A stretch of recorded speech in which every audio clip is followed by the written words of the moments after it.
বাংলার সাবেক প্রধানমন্ত্রী অসুস্থ হয়েছে, বারবার তার কাছে যাওয়া হয়েছে একটু বিদেশি চিকিৎসার জন্য। আইনের ফাঁক ফোকর নাই, আইনের বলে ফাঁক ফোকর নাই। এতিমের মাল সম্পত্তি, যিনি দুইটা এতিম লালন করছেন, তারেক জিয়া আর আরাফাতকে লালন পালন করছেন, সেই এতিমের সম্পদ মারা খাবি? কথা বলেন না কেন মারা খাবি? ভালো মানুষের কথা বলা লাগবে রে ভাই। একটা পয়সাও মারে নাই, বিনা দোষে তাকে 5 বছর জেল দিল, বিএনপির থেকে আপিল করলো, জেল বেড়া 10 বছর হলো। কেরে আপিল করলে বাংলাদেশের সব আইনে সাজা কমে, আর বেড়ে গেল। সে আইনমন্ত্রী কত বড় বেআইনি করলো। পুলিশকে আমরা তো চিনবার পাচ্ছি না, দরবেশ সাদা দাড়ি, কি ধপধপারি দাড়ি, কেমে মাথার কলপ দিয়ে শার্ট লুঙ্গি পরে বসে আছে। হাসিনার গ্রুপের মধ্যে একজন তেলতেলা ছিল, নাম হলো ওবায়দুল কাদের। বোঝা গেল না বারে কিভাবে থাকলো, কিভাবে পলালো, বোঝা গেল না। কিন্তু যখন হাসিনা পলাছে তখন কিন্তু আমরা ভিডিও দেখছি, দেখেন আপনারা দেখেন না, আগে প্রধানমন্ত্রী যাচ্ছে আর পিছনে পিছনে শেখ রেহানা যাচ্ছে। আমি যাওয়াটা দেখি, প্রধানমন্ত্রী, সাবেক প্রধানমন্ত্রী শেখ হাসিনা খালি বারবার এরকম দেখলো।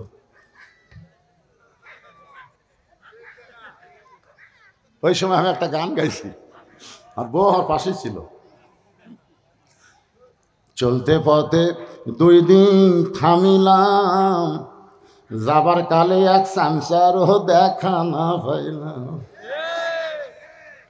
ও আমার সাদের মালা যায় রে ছিঁড়ে, রইব না আর বেশি দিন বাংলার মাটিতে। বাজান কোথায় কাদের সাথ? 2 জন ধরে টেনে তুলে দেওয়া হতো, কোনো মতে মাইকটা পাওয়ার সঙ্গে সঙ্গে বারবার একই কথা বলতো, খেলা হবে, খেলা হবে। এরা কিন্তু তেলতেলা, এরা হাসিনার সঙ্গেও ছিল না, কোনো কালই ওরা থাকবে না। ধরে কোন কথা ঠিক না?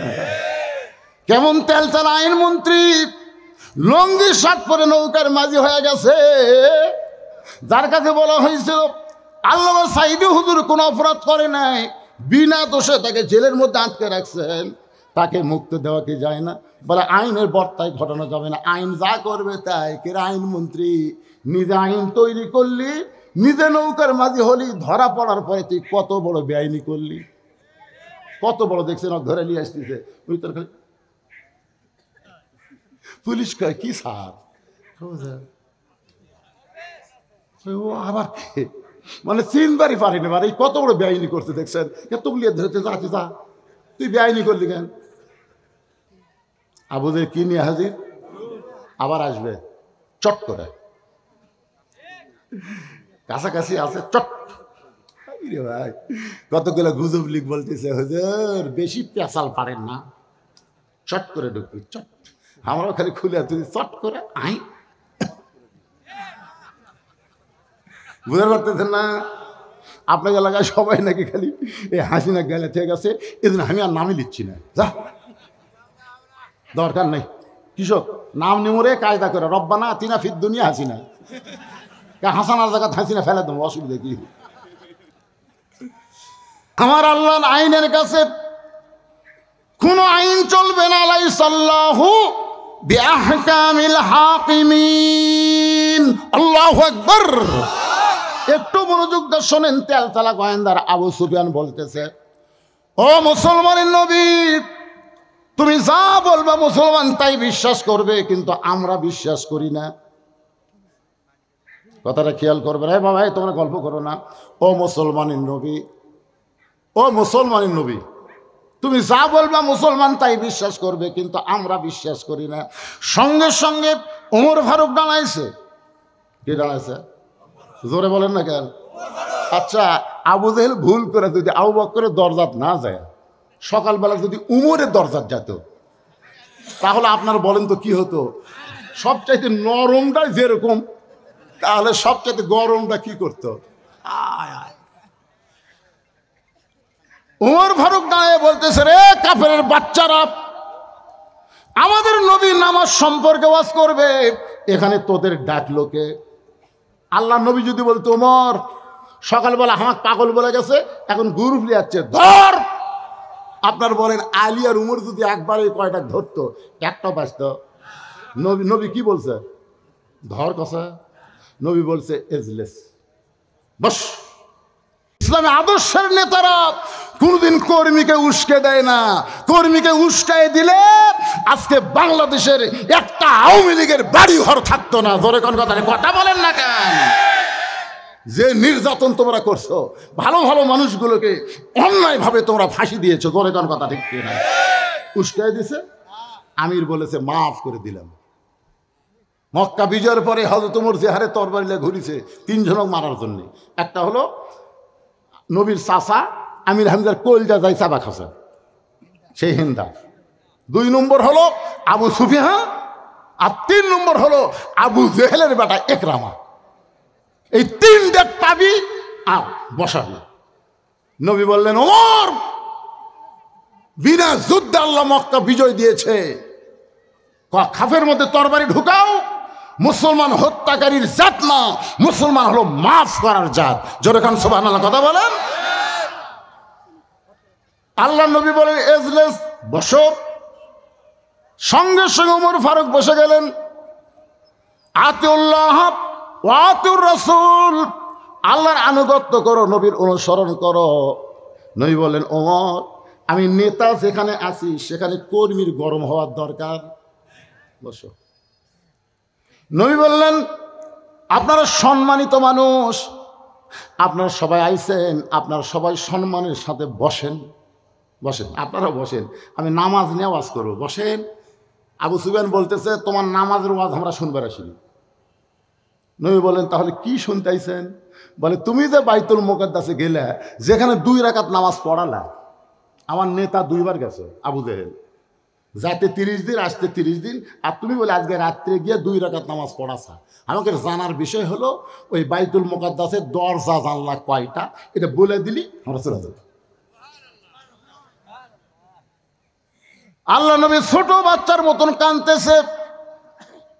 আবু বকর বলে, রাসূলুল্লাহ, আবু সুফিয়ানের কথা মতো এমন করে আপনি কেন কাঁদতেছেন? রাসূল বলে, আবু বকর, আমি বাইতুল মুকাদ্দাসের মধ্যে 2 রাকাত নামাজ পড়াইছি, আমি তো দরজা জানলা গোনার জন্য যাইনি। দুসরা মসজিদে আপনার নামাজ পড়লেন, কেন্দ্রীয় মসজিদে। একজন বলছে, ভাই আপনি কি নামাজ পড়ছেন? ভাই সামনে কাতারে, বিশ্বাস হয় না। আরে সামনে কাতারে পড়ছি রে, বিশ্বাস হয় না। তো তোর বিশ্বাস হবি কেমনে কম? ওই বলতে হবে মসজিদে কটা ফ্যান আছে। আপনারা বলেন তো, মসজিদে কি আপনার ফ্যান গোনার জন্য যান? কত বড় খারাপ প্রশ্ন যে দরজা জানলা কয়টা সেটা বলে। নবী যখন ছোট বাচ্চার মতন কাঁদে, আবু বকর বলে, রাসূলুল্লাহ, সকালবেলা আপনাকে আবু জেহেল পাগল বলে গেছে, এখন গ্রুপ নিয়ে আইসে আপনাকে চূড়ান্ত অপমান করার জন্য। হুজুর, আপনি অপমান সহ্য করতে কি পারবেন? নবী যখন এমন করে কান্দে, এমন সময় জিবরাইল নবীর সামনে হাজির হয়ে বলেন, ওয়ারাফা'না লাকা যিকরাক, ওগো নবী, দুনিয়া থেকে আরশে যে আল্লাহ নিয়ে যায় সে অপমান হবে এমন চিন্তা করবেন না। বাইতুল মুকাদ্দাসের দরজা জানলা কয়টা আপনি বলতে পারতেছেন না তো কি হয়েছে? আমি জিবরাইল গোটা বাইতুল মুকাদ্দাস আপনার সামনে হাজির করে আমার হাতের উপরে বাইতুল মুকাদ্দাস ঘোরাতে থাকবো, আপনি গুনে গুনে গুনে গুনে উত্তর দিয়া দিবে। তুইজ্জু মান তাশা পড়েন, তুইজ্জু মান তাশা ওয়া তুযিল্লু মান তাশা বিয়াদিকাল খায়র ইন্নাকা আলা কুল্লি শাইইন কাদির। গোটা বাইতুল মুকাদ্দাস নবীর সামনে হাজির করা হলো। ফেরেশতা জিবরাইল হাতের উপর বাইতুল মুকাদ্দাস ঘোরাতে শুরু করলেন। নবী দরজা জানলা গুনে গুনে গুনে গুনে খুশি হয়ে যখন বলে দিলেন, সঙ্গে সঙ্গে আবু জেহেল বলতেছেন, চলো যাই। আবু সুফিয়ান বলে, নেতা অপমান করার কথা। আবু জেহেল বলতে, চলো যাই।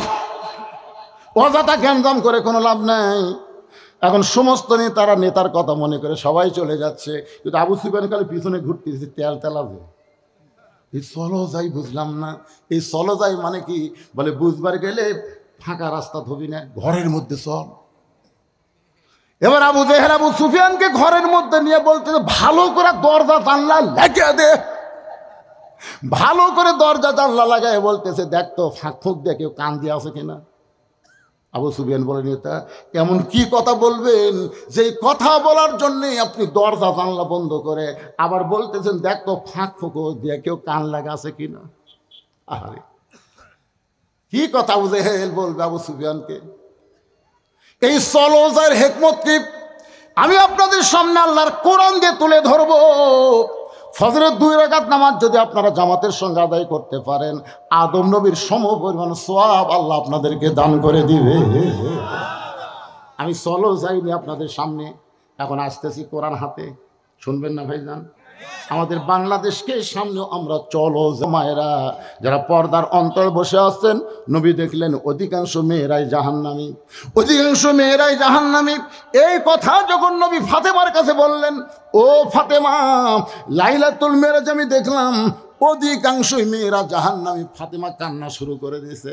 রাসূল মাথায় হাত দেওয়ালে, মা তুই কান্দিস না, তুই কান্দিস না, তুই কেন কান্দিস? কারণ তুই যে আমল করিস এই আমলের কারণে তোকে শুধু আল্লাহ জান্নাত দিবে না, জান্নাতি নারীদের নেত্রী বানায়া দিবে। ফাতেমা বললেন, বাবা তাহলে মেয়েরা জাহান্নামী হওয়ার কারণ কি? আল্লাহ নবী বললেন মেয়েরা বিবিসির কাম করবে, বিবিসির কাম। এর কথা ওর কাছে, ওর কথা ওর কাছে। এই প্যাঁচ লাগানা কাম মেয়েরা বেশি করবে, যাকে আমাদের বগুড়ার ভাষা বলে সাগিয়া সাগি, সাগিয়া সাগি। বাড়িতে এসে বলতেছে, মা মা 4টা ভিক্ষা দাও মা। তো বেটার বউ বলতে 4টা না 4 সের দেবো, 4 সের। ফকুনের বেরি করে সারাদিন আমি 2 সের পাই না, আর তুই আমাকে 4 সের দেবে কারণ কি? বলে আমার সাউড আমাকে গাল দিয়ে থুয়া অন্য বাড়ির পান খাবার গেছে, এই সুযোগে তুমি আচ্ছা সংসার ঢুজা দেবো।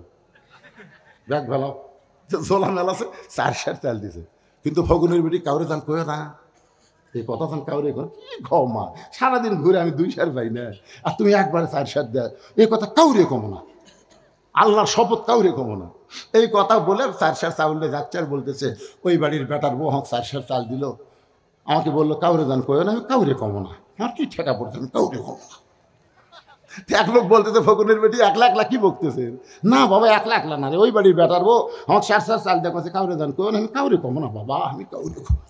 ওরে বাবা, সামান্য একটা ব্যাগের চাল যেই ফকুরনি সামলাবার পারেনি, সেই ফকুরনি দিছিল বাংলাদেশ সামলাবার। 15 বছর খালি আর 5টা বছর থাকলে এই বাংলাদেশ বাংলাদেশ থাকতো না, বাংলাদেশ ইন্ডিয়া হয়ে যেত। তোরে কোনো কথা দেখছে না? হায় হায়, কে রে হাসি না গেল ভারত, জেটকার মাল সেটি গেছে, খুশি হয়ে যা। তোরা এত খেপে গেলি কেন? কারণ আমরা সকলেই জানি যে মোদিরও বউ নেই, শেখ হাসিনারও স্বামী নেই। একথা আমরা জানি কি জানি না?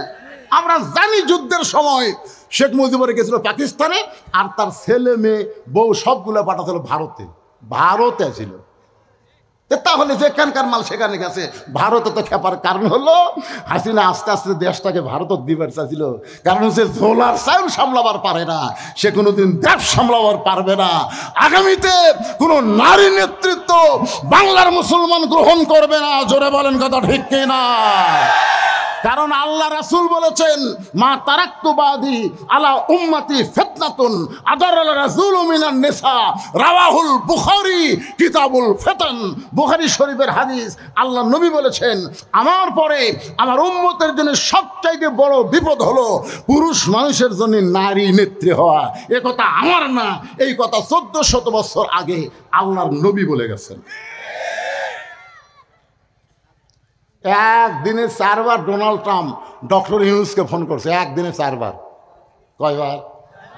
ইউনুস স্যার, ইউনুস চোখ আমাকে সার করা করে, ডোনাল্ড ট্রাম্প ইউনুস সার করা করে, আমরা চিনি না পারে। কারণ ডোনাল্ড ট্রাম্প জানে নোবেল পুরস্কার যারা পায় তারা সবার সার। স্যার আপনি মন খারাপ করেন না। অনেকে গুজব লিগ বলেছিল যে আমি ক্ষমতা পালে আমি হাসিনা ক্লিয়ার, মানে মিথ্যা কথা। কারণ আমেরিকার মরদেরা কোনোদিন মেয়েদেরকে পছন্দ করে না।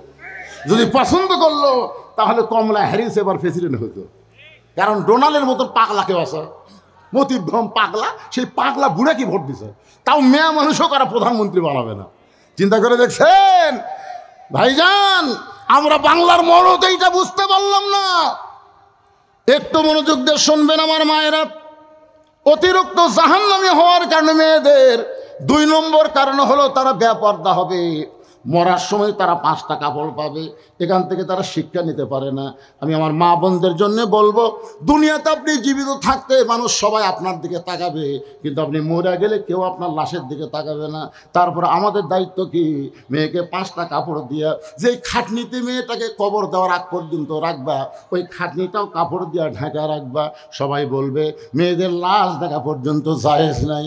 যে মেয়েরা মরার পরে 5 কাপড় দিয়া, চাদর দিয়ে খাটনি ঢাকে রাখে, সেই মেয়েটা জীবিত অবস্থায় কেমন পর্দা করা লাগবে মা, এইটা আপনার অনুমান করে নেবেন।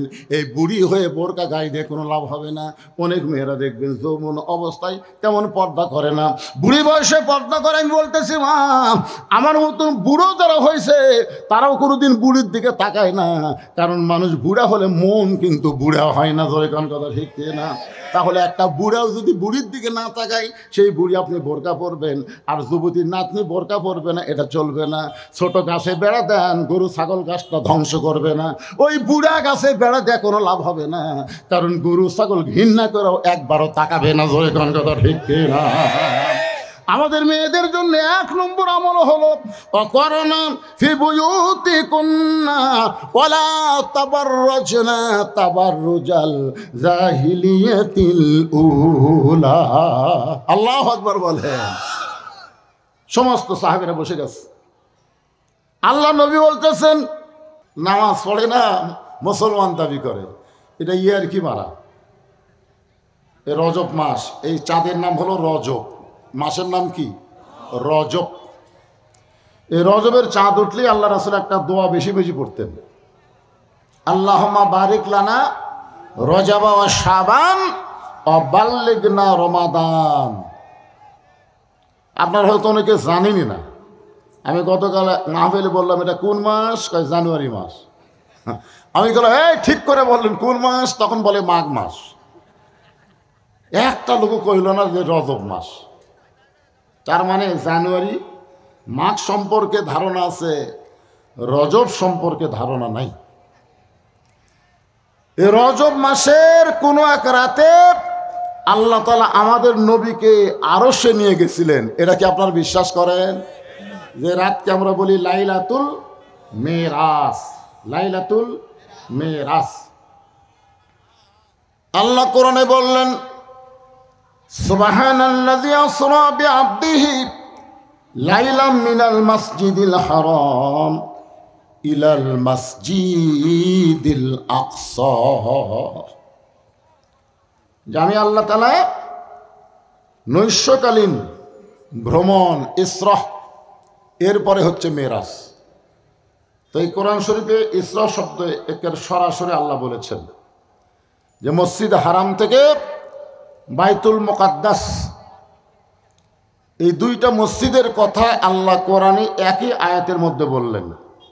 একটা হলো মসজিদে হারাম, আর একটা হলো কি? বাইতুল আকসা। বর্তমানে বাইতুল আকসা নিয়ে মুসলমানদেরকে অত্যন্ত নির্যাতন করা হচ্ছে। জোরে কোন কথা ঠিক কি? আমরা যাদেরকে বলি ফিলিস্তিন, ফিলিস্তিন মুসলমানকে অকাতরে হত্যা করা হচ্ছে। আপনারা বলেন তো, মসজিদ এটা কাদের জন্যে? মুসলমানের জন্যে। মসজিদ কাদের জন্যে? মন্দির প্যাগোডা খ্রিস্টানরা, গির্জা হলো খ্রিস্টান। হ্যাঁ, তো এখন ব্যাপার হলো ওই যে ইহুদি, ওদের জন্য তো মসজিদ না, মসজিদ তো মুসলমানের জন্যে। জোরে কোন কথা ঠিক কিনা? কিন্তু ইসরায়েল ইহুদি অন্যায়ভাবে বাইতুল মুকাদ্দাসকে দখল করতে চায়, আর মুসলমান সমানে জীবন দিচ্ছে, দখল করতে দিবে না। জীবনের বিনিময়ে হলো বাইতুল মুকাদ্দাসকে তারা ফিরে নেবে, তাদের দখলে নেবে, কারণ মুসলমানের জন্যই তো মসজিদ। আপনাদের কাছে আমার প্রশ্ন হলো, এই রজব মাসে যে আব্রাহা বাদশাহ মসজিদে হারাম বাইতুল্লাহকে দখল করার জন্য হস্তি বাহিনী নিয়ে আইছিল, জোরে কোন কথা ঠিক কিনা? আপনার বলেন তো, দখল করে পারছে? তো ওইখানে তো কোনো মানুষ জীবন দেয়নি। ওইখানে আল্লাহ তাআলা সূরা ফিল নাজিল করে আমাদেরকে জানাই দিচ্ছেন। সূরা ফিল বোঝেননি? আলাম তারা কাইফা ফাআলা রাব্বুকা বিআসহাবিল ফিল। সূরা ফিল পারেন না আপনারা? এখানে শেষে আল্লাহ বলতেছেন তারমিহিম বিহিজারাতিন মিন সিজ্জিলিন ফাজআলাহুম কাআসফিন মাকুল। আর মাঝখানে বলেছেন তয়রান আবাবিল। আল্লাহু আকবার। আপনারা বলেন তো বর্তমানে সে আল্লাহ আছে না নাই? যে আল্লাহ আবাবিল পাখি পাঠাইছিল, তো এখন বাইতুল মুকাদ্দাসকে ওরা দখল করবার চায় আর মুসলমানকে সমানে গুলি করতেছে। আল্লাহ বসে থাকে কি করতেছে? যে আমেরিকা ইসরায়েলকে সহযোগিতা করেছে, এমন একটা অস্ত্র দিছে যে অস্ত্র গুলি করবা সাউন্ড হবে না, আর তোমরা টার্গেট করবা ফিলিস্তিনের শিশু বাচ্চাদেরকে। এ পর্যন্ত প্রায় ৪২,০০০ শিশু বাচ্চাকে ওরা হত্যা করছে। মানে আমাদের মতন বুড়া করুক না, খালি শিশু। ওই গুলিটা আসে, শব্দ হয় না, শিশু বাচ্চার বুকে লাগে, বুকটা পুড়ে যায়। ওরা গুলি দিয়ে ফিলিস্তিনি শিশু বাচ্চার বুক পুড়াইছে, আর আল্লাহ আসমান থেকে আমেরিকাতে আগুন পাঠিয়ে দিছে। জোরে কোন কথা ঠিক কিনা? দেখতেছেন না? বাড়ি ঘর সব পুড়িয়া সারখার। এখন ডোনাল্ড ট্রাম্প খালি মুসলমানও খুঁজতেছে, মুসলমান কোথায় রে, তোরা একটু জোরে জোরে আজান দিত, দেখতে আগুন নেবে কিনা। খেলাত বলে আল্লাহ। ফেসবুকে দেখলাম আমেরিকার বহু জায়গায় মুসলমানের রাস্তা বের হয়ে আজান দিচ্ছে আগুন নিভানোর জন্য। ওদের পানি টানি দিয়ে সব অস্ত্র শেষ, আগুন খালি বাড়ি। আমি বললাম শোনো, আজান দেওয়া লাগবে না। আমেরিকা ফিলিস্তিনের শিশু বাচ্চাকে গুলি করেছ, তার প্রতিশোধ অবশ্যই আল্লাহ নিবে। অতি সত্তর পৃথিবীর মানচিত্র থেকে আজরাইল ইহুদিকে ধ্বংস করে দিবে। আপনারা কি করেন? আল্লাহ পারে কি পারে না? দরকার পারে কি পারে না? আল্লাহ দেখতেছেন। আল্লাহ সহজে ধরে না। বুঝি হাসিনা 15.5 বছর কিন্তু আল্লাহ ধরেনি। ধরছে? ধরে না, ধরলে আর ছাড়ে না। আমরা দেখতেছি এইরকমই। তাহলে যে কোরআনে কোনো সন্দেহ নাই, যেই কোরআনে কোনো ধোঁকা নাই, যেই কোরআনে কোনো গোজামিল নাই, সেই কোরআন থেকে ছোট্ট একটা সূরা আপনাদের সামনে আমি তেলাওয়াত করেছি। সূরাটার নাম হলো সূরায়ে কাউসার। সূরায়ে কাউসার বিশ্বাস করা লাগবে কিন্তু। কাউসার এমন একটা পিয়ালা, এই যে আমাকে দিছে, এটা কিন্তু চা না, একটু গরম পানি দিছে। তো এমন একটা পিয়ালা, যেই পিয়ালার 1 গিলাস পানি যদি কেউ পান করে জাহান্নামেও যায়, আল্লাহ জাহান্নামকে জান্নাত বানায় দিবে। চিন্তা করে দেখেন কাউসারের পানির মধ্যে কি পাওয়ার। আপনার দেহের মধ্যে যদি 1 গিলাস খালি ঢুকাবার পারেন, ওই দেহ যদি জাহান্নামেও যায়, যাওয়ার সাথে সাথে জাহান্নাম জান্নাত হয়ে যাবে। এই পানি, এই কাউসার আল্লাহ আমাদের নবীকে দিয়েছেন। আমাদের নবীকে, কত বড় ভাগ্যবান যে আমাদের নবীকে আল্লাহ তাআলা এই কাউসার দিয়ে দিলেন। হাসর হবে তামার সানি, উম্মত বলবেন পানি পানি। হাসর হবে তামার সানি, উম্মত বলবেন পানি পানি। সেই কঠিন দিনে পানি দেওয়ার, নবী বিনে পানি দেওয়ার সাধ্য কারো নাই। সবাই বলেন সাল্লাল্লাহু আলা মুহাম্মাদ সাল্লাল্লাহু আলাইহি ওয়াসাল্লাম। সাল্লাল্লাহু আলা মুহাম্মাদ সাল্লাল্লাহু। হ্যাঁ, তো এখন আমাদের নবী কিন্তু রহমাতুল্লিল আলামিন, মানে আমাদের নবীর যা দয়া, বুঝলেন। আল্লাহ হচ্ছে রব্বিল, আলহামদুলিল্লাহি রব্বিল আলামিন। আর আমাদের নবী হলেন ওমা আরসালনাকা ইল্লা রহমাতাল্লিল আলামিন। সমস্ত তাফসীর কারক ব্যাখ্যা করেছেন যতটুকু এরিয়ার রব হলেন আল্লাহ, ততটুকু এরিয়ার রহমত হলেন মুহাম্মাদুর রাসূলুল্লাহ। এত দয়া। তায়েফেরা নবীকে পাথর মারল, যে পাথরে নবীর গায়ের সব জায়গায় লাগছে, খালি চেহারা বাদ দিয়ে প্রত্যেক জায়গা থেকে রক্ত ঝরল। অথচ নবী চোখের পানি নিয়ে তাদের জন্য আবার দোয়া করলো, আল্লাহ যারা আমাকে পাথর মারলো তাদেরকে হেদায়েত দাও, তাদেরকে ধ্বংস করো না, তাদেরকে জান্নাতি কবুল করো। এত দয়া যেই নবীর, সেই নবীর হাতে আল্লাহ যখন হাসরের ময়দানে হাউজে কাউসার দিবেন, আর পাইকারি হারে সবাই যদি পানি পান করতে আসে, কেন হাসরের কঠিন অবস্থায় হিন্দু, বৌদ্ধ, খ্রিস্টান সবাই নবীর কাছে দৌড়ে এসে বলল এক গ্লাস পানি চাই। এখন নবী যদি সবাইকে যদি এক গ্লাস করে দেয়, তাহলে তো জাহান্নাম বন্ধ করে দিবে। জাহান্নাম তো তুই আর কাম হবি না, কারণ এই পানি পান করে কেউ যদি জাহান্নামও যায়, জাহান্নামও জান্নাত হয়ে যাবে। সাহাবরা বললেন, ইয়া রাসূলুল্লাহ, তাহলে অবস্থা কি হবে? সঙ্গে সঙ্গে রাসূল বললেন, ফাসাল্লি রব্বিকা ওয়ানহার।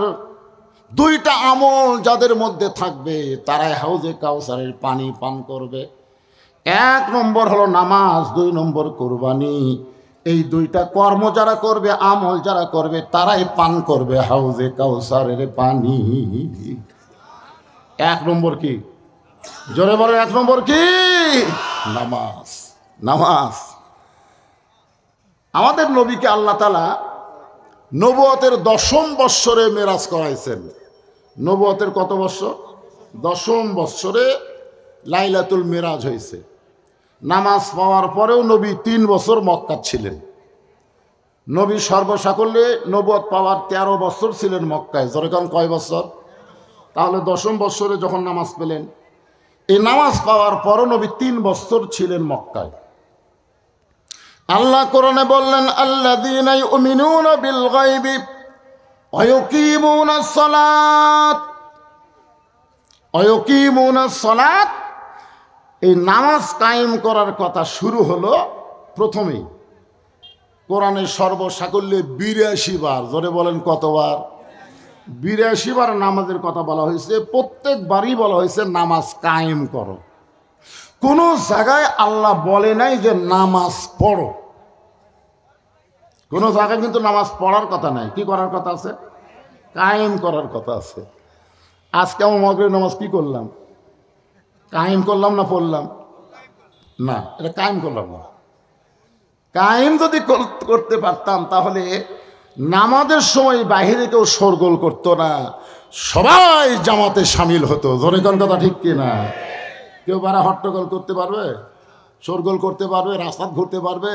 পারবে না, কারণ নামাজ কায়েম হয়ে গেছে।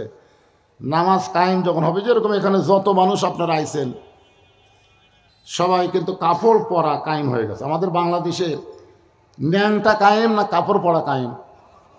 কথা বলেন না কেন? ন্যাংটা হওয়া না কাপড় পরা? এই জায়গায় যত মানুষ আমরা আছি, সকলের গায়ে কাপড় আছে না নাই? এখন যদি কেউ ন্যাংটা হয়ে এর মধ্যে আসে, তা আপনারা কে তার কাছে নেবেন? না না, একেবারে গোটাল গাও ন্যাংটা হয়ে মাঝখানে আইছে, সবাই কি করবেন? তাড়িয়ে দিবেন না কাছে নেবেন? এই যা, কাপড় যেখানে কায়েম হচ্ছে সেখানে কোনো ন্যাংটা চলবে না। নামাজ যখন কায়েম হবে, তখন বেনামাজিকে ন্যাংটার মতন মনে হবে। কার মতন মনে হবে? আপনারা বলেন তো, এখন বেনামাজিকে কি ন্যাংটার মতন মনে হয়? হয় না। কারণ কি? নামাজিও যা, বেনামাজিও তাই। একই সাথে বসে আমরা চা খাই। আয় হায় রে। নবুয়তের 10ম বৎসরে নবী নামাজ পাইলেন। এরপরেও নবী 3 বছর মক্কায় ছিলেন। নবী বললেন, আল্লাহ কোরআনের যত জায়গায় আপনি নামাজের কথা বলেন, প্রত্যেক জায়গায় বলেছেন নামাজ কায়েম করো। কিন্তু নামাজ তো কায়েম করা যাচ্ছে না। চুপি চুপি আমরা মুসলমান গোপনে গোপনে নামাজ পড়তেছি, প্রকাশ্যে জামাত করে সকলে মিলে আমরা তো নামাজ কায়েম করতে পারতেছি না। আল্লাহ বলেন, হাবিব, মক্কাতে বর্তমানে যেই পরিবেশ চলতেছে, এই পরিবেশে নামাজ কায়েম করা সম্ভব না, কারণ পরিবেশ পাল্টাতে হবে। কি পাল্টান লাগবে? পরিবেশ পাল্টাতে হবে। কারণ মক্কাতে আপনি হলেন ইমাম আর আবু জেহেল হলো নেতা।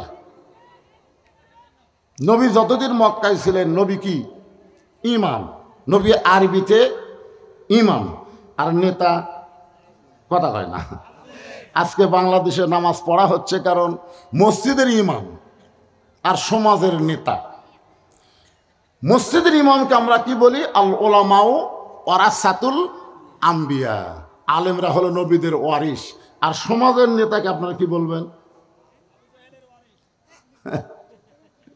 সমাজের চেয়ারম্যান কন, মেম্বার কন, এমপি কন, মন্ত্রী কন, এরকে চেহারা দেখলে কি মনে হয়? কথা কয় না রে বারে, এর কাজকর্ম চেহারা টেহারা দেখলে কি মনে হয়? নবীর ওয়ারিস। হ্যাঁ, নবীর ওয়ারিস। আল্লাহ রাসূল বললেন তাহলে কি করণীয়? আল্লাহ বলেন পরিবেশ পাল্টাতে হবে। এই আবু জেহেলের জায়গাত আপনাকে যাওয়া লাগবে। আবু জেহেল যে নেতা আছে ওই নেতা আপনাকে হওয়া লাগবে। আবু জেহেলের মতন ভুয়া নেতৃত্ব যতদিন দুনিয়াতে চলবে ততদিন নামাজ কায়েম হবে না। রাসূল বলেন আল্লাহ তাহলে কি করব? আল্লাহ বললেন আপনাকে হিজরত করাবো। এই মক্কার পরিবেশে নামাজ কায়েম হবে না, আপনি হিজরত করে এমন একটা জায়গায় যাবেন, সে জায়গায় আপনি ইমাম হবেন, আপনিও নেতা হবেন। ধরে কোন সুবহানাল্লাহ। শুধু আপনি ইমাম থাকবেন না, আপনিও নেতা হবেন। আল্লাহ কোরআনে বললেন আল্লাযীনা ইম্মাক্কান্নাহুম ফিল আরদ, মুসলমানের মধ্যে কাউকে যখন নেতা বানানো হবে, নেতার আসন দেওয়া হবে, ক্ষমতার চেয়ার দেওয়া হবে, তার 1 নম্বর দায়িত্ব হলো আকামুস সালাত, নামাজ কায়েম করা। আজকে যদি বাংলাদেশে নামাজ কায়েম হয়ে যায়, আমাদের যুবকদের হাতে যে মোবাইল থাক না কেন, আমাদের কোনো টেনশন নেই, কোনো টেনশন নাই। ওরা 5G 6G 4G মোবাইল নিয়ে ঘুরুক, আর যে মোবাইল নিয়ে ঘুরুক, আমাদের টেনশন করা লাগবে না। কারণ নামাজ যখন কায়েম হবে, ইন্নাস সালাতা তানহা আনিল ফাহশাই ওয়াল মুনকার, একমাত্র নামাজই পারে মানুষকে যাবতীয় খারাপি, অশ্লীলতা, ফাহিশা থেকে বাঁচাই দিতে। জোরে কান সুবহানাল্লাহ। আমাদের যুবকেরা তো এখন রাত 10টার পরে ঘুমায় না, রাত 10টার পরে শুরু করে। জোরে কান কথা ঠিক কিনা? ওরা ঘুমায় কখন জানেন? যখন ফজরের আজান দেওয়ার আগ দিয়ে। হ্যাঁ, ঘুমাবে দেখবেন ফজরের আজানের আগ দিয়ে ওর আর চেতন নেই। আজান দেওয়ার আগে আসলে 3.5 হাত, আজান সময় দেখে হয়ে গেছে 2.5 হাত। কম্বল দিয়েছে মাথার উপর, পাও এখন বের হবে কি করে? পাও টানে বুকের কাছে, একেবারে মনে হবে চাউলের বস্তা ঢাকাতো, আগাও নাই মাথাও নাই, গেল কোথায়? আপনি বিড়াল যেমন ইন্দুর ধরে চুপি চুপি গিয়ে খালি কম্বল টানতে দেখেন, কম্বলের তলে ওর সাইজ আর সকালবেলা সাইড থেকে কুত্তার সাইজ একই সাইজ। এখন আমার সাথে একটু বলা লাগবে, ফজরের নামাজ বাদ দিয়ে ঘুম পড়ে যারা, কুত্তার আমল করে তারা। বলতে পারবে না হয়ে যান? এটা রজব মাস, নামাজের মাস, এজন্য একটু গলা ছাড়া স্লোগান দেওয়া লাগবে। যারা দিচ্ছে না বুঝবেন ওরা ওই মাল। এখন আপনারা দেখেন তো কে কে দেয় না, খালি কান ফেলে তবে। আমি যাই ঘুম পড়ে যারা, কুত্তার আমল করে তারা। ফজরের নামাজ বাদ দিয়ে ঘুম পড়ে যারা,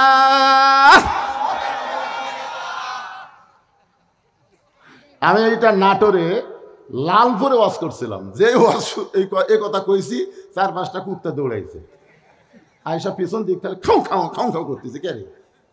আমি চিন্তা করলাম কি ভুল করলাম, কুত্তা খেপলো কেন?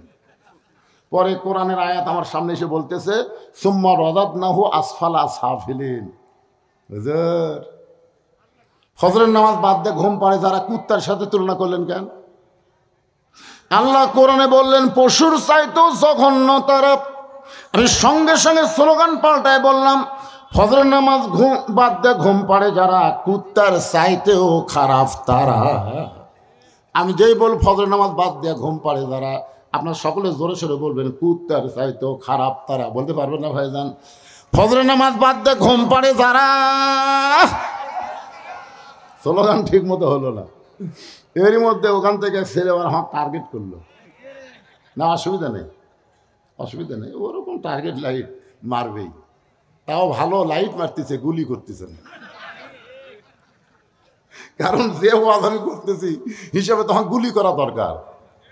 কারণ কুত্তার চাইতেও এরা জঘন্য, যারা ফজরের আজান শোনার পরে ঘুম থেকে চেতন পায় না, ল্যাপের মধ্যে ঘুম পাড়ে। জোরে কোন কথা ঠিক কথা বলেন না কেন ভাইজান? যদি আজকে নিয়ত করে, আজকে যদি তারা নিয়ত করে এ ওয়াজ শোনার পরে আর ফজর বাদ দিব না, আল্লাহ বলে নিয়ত করার সঙ্গে সঙ্গে আমি তোর তওবা কবুল করে নিয়া নামাজ না পড়ার যত পাপ হয়েছে আমি সব মাফ করে দিলাম। কারণ আল্লাহ পাপকে ঘৃণা করে, পাপীকে আল্লাহ ঘৃণা করে না। পাপীকে আল্লাহ তওবা করার সুযোগ দেয়। আজ থেকে যদি এই স্লোগান দেওয়ার পরে সে যদি তওবা করে ফজর থেকে নামাজ ধরে, তাহলে আজকে যুবকদের মাহফিল সার্থক হবে। জোরে বলেন কথা ঠিক কি না? বছর আসবে এরকম করে একটা তাফসির মাহফিল করবেন আর দায় সারা কাম সারবেন, হবে না ভাইজান। হাউজে কাউসারের পানি যদি পান করতে চান তাহলে দুইটা আমল করা লাগবে। এক নম্বর হলো নামাজ। যেরকম এক নম্বর কি, এই নামাজটা আল্লাহ ইচ্ছা করলে নবীকে দুনিয়াতে দিবার পারতেন, কিন্তু দুনিয়াতে আল্লাহ নবীকে নামাজ দিলেন না। নামাজ দিয়েছেন আল্লাহর আরশে, যেখানে কোনো ফেরেশতাও ছিল না। যে জায়গায় আল্লাহ নবীকে নামাজ দিলেন ওই জায়গায় আল্লাহ নবী ছাড়া আর কেউ ছিল না। এক জায়গায় আল্লাহ জিবরাইলকে বললেন, এই জিবরাইল ব্রেক, আর সামনে আসতে পারবি না, ওখান থেকে আমার নবী একা একাই আমার কাছে আসবে। সুবহানাল্লাহ বলেন। আল্লাহ নবী দুইজনা প্রেম করেছেন গোপনা, মাঝখানে তো জিবরাইলের জায়গা ছিল না। জায়গা যদি থাকিত আল্লাহর আরশে নিত, জায়গা যদি থাকিত আল্লাহর আরশে নিত, দরজার বাইরে আল্লাহ ব্রেক করাতো না।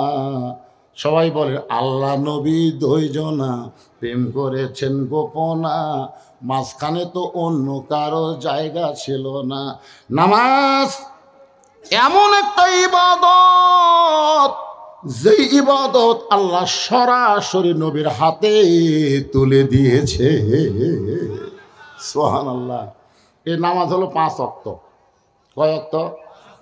এই নামাজের মধ্যে কিন্তু জুম্মার নামাজ নাই। এই নামাজের মধ্যে কিন্তু জুম্মা নাই। জোরে কোন কি নাই? জুম্মা নাই। যে খালি যারা জুম্মা মারেন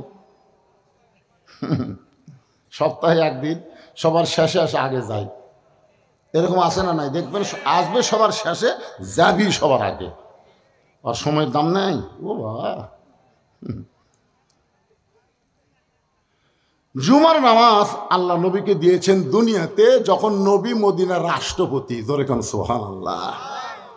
আল্লাহ নবী যখন মদিনার রাষ্ট্রপতি হলেন, এমন সময় আল্লাহ নবীকে জুমার নামাজ দিয়েছেন, আর 5 ওয়াক্ত নামাজ দিয়েছেন আল্লাহর আরশে।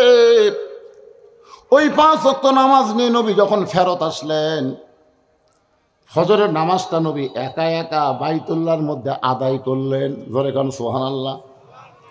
ফজরের নামাজটা নবী একা একা কেবল নামাজ পাচ্ছেন, একা একা নবী আদায় করে সুবহে সাদেকের পরে যখন বাইতুল্লাহ থেকে বের হচ্ছেন, সর্বপ্রথম যার সঙ্গে দেখা তার নাম হলো আবু জেহেল।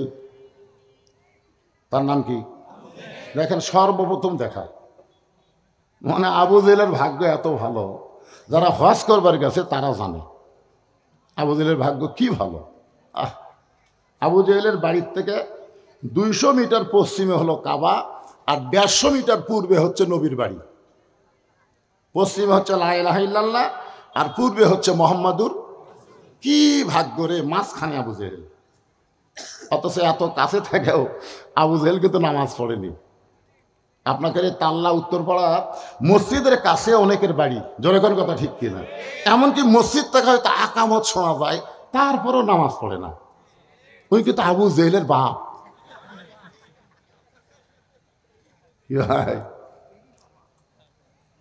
সর্বপ্রথম দেখা হলো আবু জেহেলের সাথে।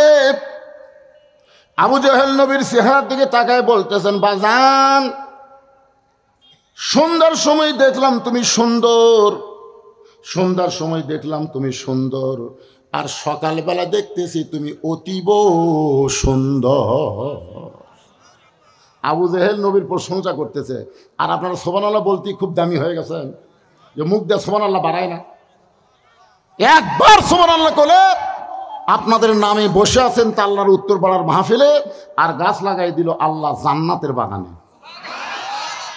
যতবার সুবহানাল্লাহ বলবেন তত গাছ। এটা কি কালেক্টরের গাছ, মাটি খারাপ করা গাছ? এটা হলো ফলবান বৃক্ষের গাছ। এত বড় গাছ হবে যেই গাছের ছায়া অতিক্রম করতে একটা তেজস্বী ঘোড়া দৌড় মারলে 500 বছর সময় লাগবে। ওই গাছটা হবে ফলবান বৃক্ষের গাছ। গাছের গোড়ায় লাগা থাকবে অলা তাস্তাহি আনফুসুকুম, তুমি যে ফল চাবে সেই ফল সঙ্গে সঙ্গে তোমার সামনে হাজির হয়ে যাবে। ইমাম গাজ্জালি বলেছেন সুবহানাল্লাহ যারা বলে তারা যত পাপী হোক না কেন ওই গাছের ওসিলায় আল্লাহ তাদেরকে জান্নাত দিয়ে দিবে। দেখছেন এক সুবহানাল্লাহ বলার কারণে কি লাভ হলো, যে যত বড়ই পাপী হয় ওই গাছের কান্নার কারণে আল্লাহ তাকে জান্নাত দিয়ে দিবে। সবার মুখ দিয়ে বাড়াবে না তো, সবার মুখ দিয়ে বাড়াবে তাই? 3টা তসবিহ সবসময় সবার মুখ দিয়ে বের হবে না।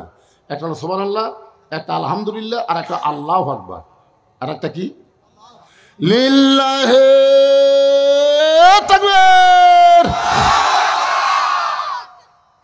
এই জন্য তাকবীরটা দেওয়ালাম জোরে, যে কিছু তেল তেলা গোয়েন্দার আছে, আছে না নাই? আর এই যে মাগরিবের পরে আসবি লোক হবি কেরা, রাত 10টার পরে হুজুর টাইম দিবি, সেই রকম মাহফিল হবি।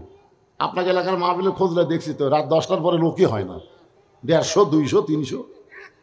আর আজকে মাগরিবের পরে জায়গা হচ্ছে না, তাহলে তেলতলা গোয়েন্দার ফেল মানলো। তোর কোন কথা ঠিক কিনা? তেলতলা গোয়েন্দার কবি মাগরিবের পরে উঠে কতক্ষণ ওয়াজ করবি রে, কতক্ষণ ওয়াজ করবি? না না শোনেন না কেন, এরা কিন্তু তেলতলার বলবে উঠাই নামে যাবি রে।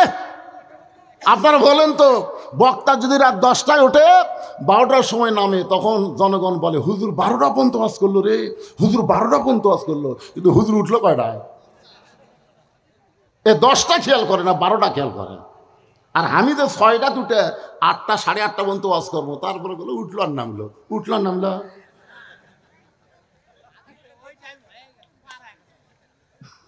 এই তেলতালারা এরা আসবেও না, খালি উল্টো বয়ান মারবি। জোরে কোন কথা ঠিক কিনা? একটু জোরে তাকবীর দিয়ে আরেকবার বুঝার লাগবে যে হুজুর একলা নাই, হাজার হাজার আল্লাহর বান্দারা এসে বসে গেছে। লিল্লাহি তাকবীর। এ যারা বসার জায়গা পাওনি তোমরা দিলে না নাকি? হ্যাঁ তোমরাও দাও। এ কাপড় খোলা যাবে না, শীতের দিন কাপড় খোলা, ও ধান্দা বাদ দাও। জায়গা বড় বানাবা, কাপড় খুলবা কেন? কোতে কোতে খুলে ফেলে দিচ্ছে রে। এ ভিতরে চাপলি জায়গা হয়, বাজান চাপলি জায়গা হবে।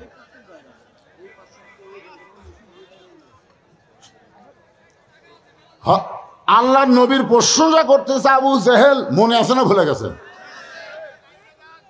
এই হইচই করা যাবে না তো, ওনারা যা করে করুক, অসুবিধা নেই। আপনার খালি কথাগুলো মনোযোগ দিয়ে শোনেন। আর যদি কারোর সামনে 4 আঙ্গুল জায়গা থাকে, আল্লাহর ওয়াস্তে, আমি কিন্তু বললাম আল্লাহর ওয়াস্তে একটু সামনে আসেন। আল্লাহর ওয়াস্তে বলার পরে যদি আপনি না লড়েন, আপনার শরীর পাথরের মতন ভারী হয়ে যাবে। কালকে সকালবেলা মনে হবে কি নিজের শরীর নিজের কাছে ভারী লাগতেছে। আর খালি একটা দোকান দিয়ে সামনে আসেন, 1 বছর ডাক্তারের কাছে যাওয়া লাগবে না। আমার বাপের কথা না, আল্লাহর কথা। আল্লাহ বলেছেন অনুনাজ্জিলু মিনাল কুরআনি মা হুয়া শিফাউ ওয়া রাহমাতুল লিল মুমিনিন। আল্লাহু আকবার। দেখছেন, খুলে দাও মাত্র ওরা কুটিয়ে লুকাইছে রে, যে খুলিছে এক ফাঁকাবার ভিতরে ঢুকেছে। আলহামদুলিল্লাহ, দেখেন অসুবিধা নাই, জায়গার ব্যবস্থা আছে ইনশাআল্লাহ। একটু মনোযোগ দিয়ে শুনবেন আবু জেহেল কি বলতেছে। সকালবেলায় তুমি সুন্দর না, সন্ধ্যার সময় দেখলাম তুমি সুন্দর, কিন্তু সকালবেলা অতীব সুন্দর। এত সুন্দর হওয়ার কারণ কি আপনারা বলেন তো? আমাদের নবী কেমন ছিল? কেমন সুন্দর? লাল সুন্দর। 400 রজগ্রহ তারা তারে নূরের ইশারা, নইলে যে অন্ধকারে ডুবিত এই ধরনী। সবাই বলেন নবী মোর পরশমণি, নবী মোর সোনার খনি, নবী নাম ভাবে যে জন সেই তো দোজাহানের ধনী। সে নামে মধু মাকা, সে নামে জাদু আঁকা, সে নামে মধু মাখা, সে নামে জাদু আঁকা, সে নামে মজনু হলো, সে নামে পাগল হলো মওলায় আমার কাদের গনি। মহব্বতে সবাই বলেন নবী মোর পরশমণি, নবী মোর সোনার খনি, নবী নাম ভাবে যে জন সেই না দোজাহানের ধনী। সে নামে সুর ধরিয়া পাখি যান গান গারিয়া, সে নামে সুর ধরিয়া পাখি যায় গান করিয়া, সে নামে আকুল হলো মওলায় আমার কাদের গনি। জোরা বলেন আলহামদুলিল্লাহ। সঙ্গে সঙ্গে নবী বললেন চাচা, সকালবেলা অতীব সুন্দর দেখার পিছনে কারণ হলো আমি আজকে রাত্রিবেলা কাবার পাশে ঘুমিয়েছিলাম। ফেরেশতা জিবরাইল আমাকে ঘুম থেকে চেতন করলো। ঘুম থেকে চেতন করে জমজমের কোপের পানি দিয়ে আমাকে অজু করানোর পরে বোরাকের পিঠে করে বাইতুল মুকাদ্দাস আমাকে নিয়ে গেল। বাইতুল মুকাদ্দাসের মধ্যে গিয়ে আমি 2 রাকাত নামাজের ইমামতি করলাম। আমাদের নবী কিন্তু মুসল্লি ছিল না, আমাদের নবী হলো ইমাম। ধরে কারণ আমাদের নবী কি? এই জন্য আমাদের নবীর একটা ডিগ্রি হলো ইমামুল আম্বিয়া, ইমামুল মুরসালিন। 2 রাকাত নামাজ পড়ানোর পরে সেখান থেকে বোরাকের পিঠে করে আল্লাহর আর 7 আসমান পাড়িয়ে দিয়ে রফরফে করে আল্লাহর আরশে গেলাম। আল্লাহর সঙ্গে আমার দেখা হলো। আল্লাহ পাক আমাকে 5 ওয়াক্ত নামাজ দিল। এই যে আল্লাহর সঙ্গে আমার দেখা হলো, এই দেখার কারণে 5 ওয়াক্ত নামাজ নেওয়ার কারণে হয়তো আমার চেহারা অতীব সুন্দর লাগতেছে। এই কারণে সন্ধ্যার সময় সুন্দর আর সকালবেলা অতীব সুন্দর হওয়ার কারণ হলো আজকের রাত্রেবেলা আল্লাহর সঙ্গে আমার মেরাজ হয়েছে। আপনারা তো সুবহানাল্লাহ বলেন, কিন্তু এই কথা শুনে আবু জেহেল কি কয়? চিন্তা করছেন? আজকে আমাদের মতো মাওলানা যখন বলে যে মানুষের তৈরি আইন বাদ দিয়ে আল্লাহর কোরআন দিয়ে বাংলাদেশ চলাতে হবে, তখন বাংলাদেশের কিছু কিছু নেতা বলে রাজনীতির সাথে নাকি ইসলামের সম্পর্ক নাই। ওকে মাথা ঠিক আছে, হচ্ছে ইসলামের সাথে কোনো রাজনীতির সম্পর্ক নেই। আরে পাগলা, রাজনীতি মানে বুঝিস না। তাবারাকাল্লাযী বিয়াদিহিল মুলক, গোটা পৃথিবীর রাজত্ব মালিকানা একমাত্র কার হাতে? তাহলে রাজাকে, বাদশাকে, সম্রাট শাহজাহান কি বলে? ও বাদশার বাদশাহ। দেখছেন, সম্রাট শাহজাহান বলে ও বাদশার বাদশাহ। আল্লাহ তো হলেন বাদশাহ, আল্লাহ হলেন রাজা, আল্লাহর নীতি হলো রাজনীতি। জোরে কোন কথা ঠিক কিনা? আর আমরা কি? ফকির। আল্লাহ কোরআনে বলেছে আল্লাহ গানিয়ুন ওয়া আনতুমুল ফুকারা, আমি আল্লাহ হলাম ধনী, তোমরা হলো ফকির। আর আমাকে নীতির নাম কি? কথা হয় না, ফকিরের নীতি। জোরে কোন কি নীতি? রাজার নীতি রাজনীতি, ফকিরের নীতি ফকিরের নীতি। আপনি বলতে পারেন ফকিরের নীতির সাথে ইসলামের কোনো সম্পর্ক নাই, এটা বলতে পারেন, কিন্তু আপনি কেমনে কন? হায় হায়, এরা কিন্তু আবু জেহেলেরই গ্রুপ। কারণ সর্বসময় 3 দল কোরআন বিজয়ের বিরুদ্ধে। কয় দল? সব সময় কিয়ামত পর্যন্ত 3 দল কোরআন বিজয়ের বিরুদ্ধে আন্দোলন করবে। 1 নম্বর হলো আবু জেহেলের মতন রাষ্ট্রীয় শক্তি, আবু জেহেলের মতন রাষ্ট্রীয় শক্তি। 2 নম্বর হলো, কি বিপদ হয়ে গেল, এরা কতক্ষণ পর পর ঘুরতে আসে রে বা, হট করে দৌড় দে।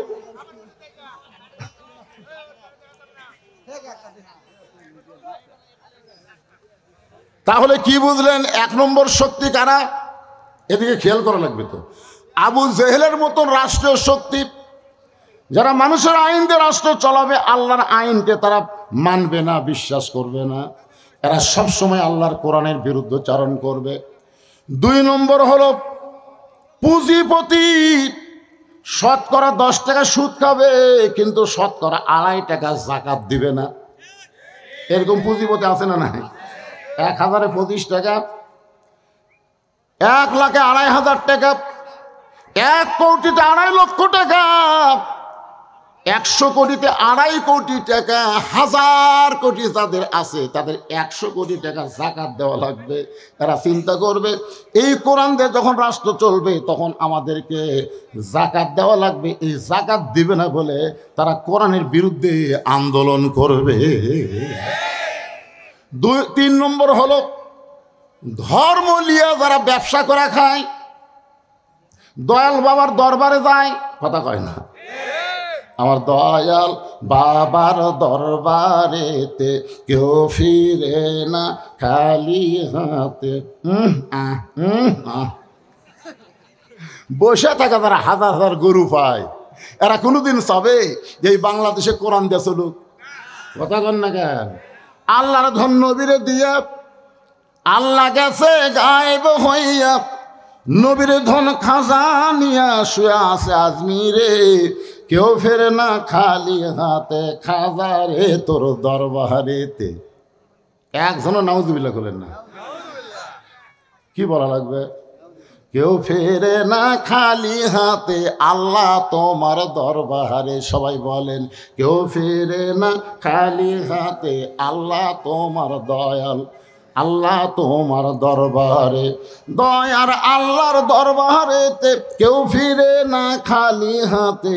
ইয়া কানা বুধু ও ইয়া কানাস্তাইন।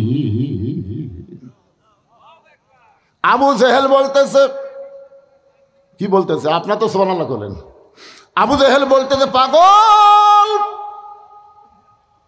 পাগল, এতদিন মনে করতাম তুমি আধা পাগল, কিন্তু আজকে দেখলাম তুমি পুরা পাগল। নবী বললেন, চাচা আমাকে পাগল বলার পিছনে কারণ কি? পাগল বলার পিছনে কারণ কি? আবু জেহেল বলতেছে, আমি জীবনে 2 বার বাইতুল মুকাদ্দাসে গেছি, আমি আমার জীবনে 2 বার বাইতুল মুকাদ্দাসে গেছি, যেখানে যাইতে লাগে 30 দিন, আসতে লাগে 30 দিন। আর তুই কইলে আজকে রাত্রেবেলা বাইতুল মুকাদ্দাসের মধ্যে 2 রাকাত নামাজ পড়ালি, আবার 7 আসমান পাড়ি দিয়ে আল্লাহর আরশে গেলি, আল্লাহ তোরে নামাজ দিল, সেই নামাজ নিয়ে রাতারাতি ফেরত এসে সন্ধ্যার সময় তোকে দেখলাম, আবার সকালবেলা দেখলাম, এই গাঁজাখুরি গল্প তুই কোথায় পাইলি? এই কথা বলে আবু জেহেল দৌড় মারতেছে। পিছন দিক থেকে নবী ডাকতে বলে, চাচা আপনি আমাকে আরো 1000 বার পাগল বলেন, আমার কোনো অসুবিধা নাই, কিন্তু আপনি দৌড় মারেন কোন জায়গায়? আবু জেহেল বলে, কিছুদিন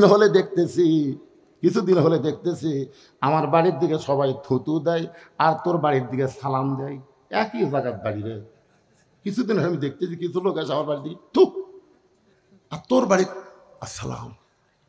তো তুই আমার কাছে থাকবি আর তোর বাড়ির সালাম পড়বি, আমার বাড়ির থুতু পড়বি। আমি অনেক দিন থেকে চেষ্টা করতেছি তো এখান থেকে তাড়ানো যায় কীভাবে, এই ইস্যু খুঁজতেছিলাম, কি ইস্যু পাচ্ছিলাম না। আজকে পাচ্ছি, আজকে তোকে পাগল বানায়া এলাকা ছাড়া করব। এক দৌড়ে সকালবেলা পৌঁছে গেছে আবু বকরের দরজায়। নবীর মাদ্রাসার 1 নম্বর ছাত্র, নাম হলো আবু বকর। জোরে বলেন নাম কি? আবু বকর। আবু বকর চমকে উঠছে, কে রে? এত সকালবেলায় এত বড় নেতা আমার বাড়ির দরজা। নেতা কি ভোটর ডান আছে নাকি?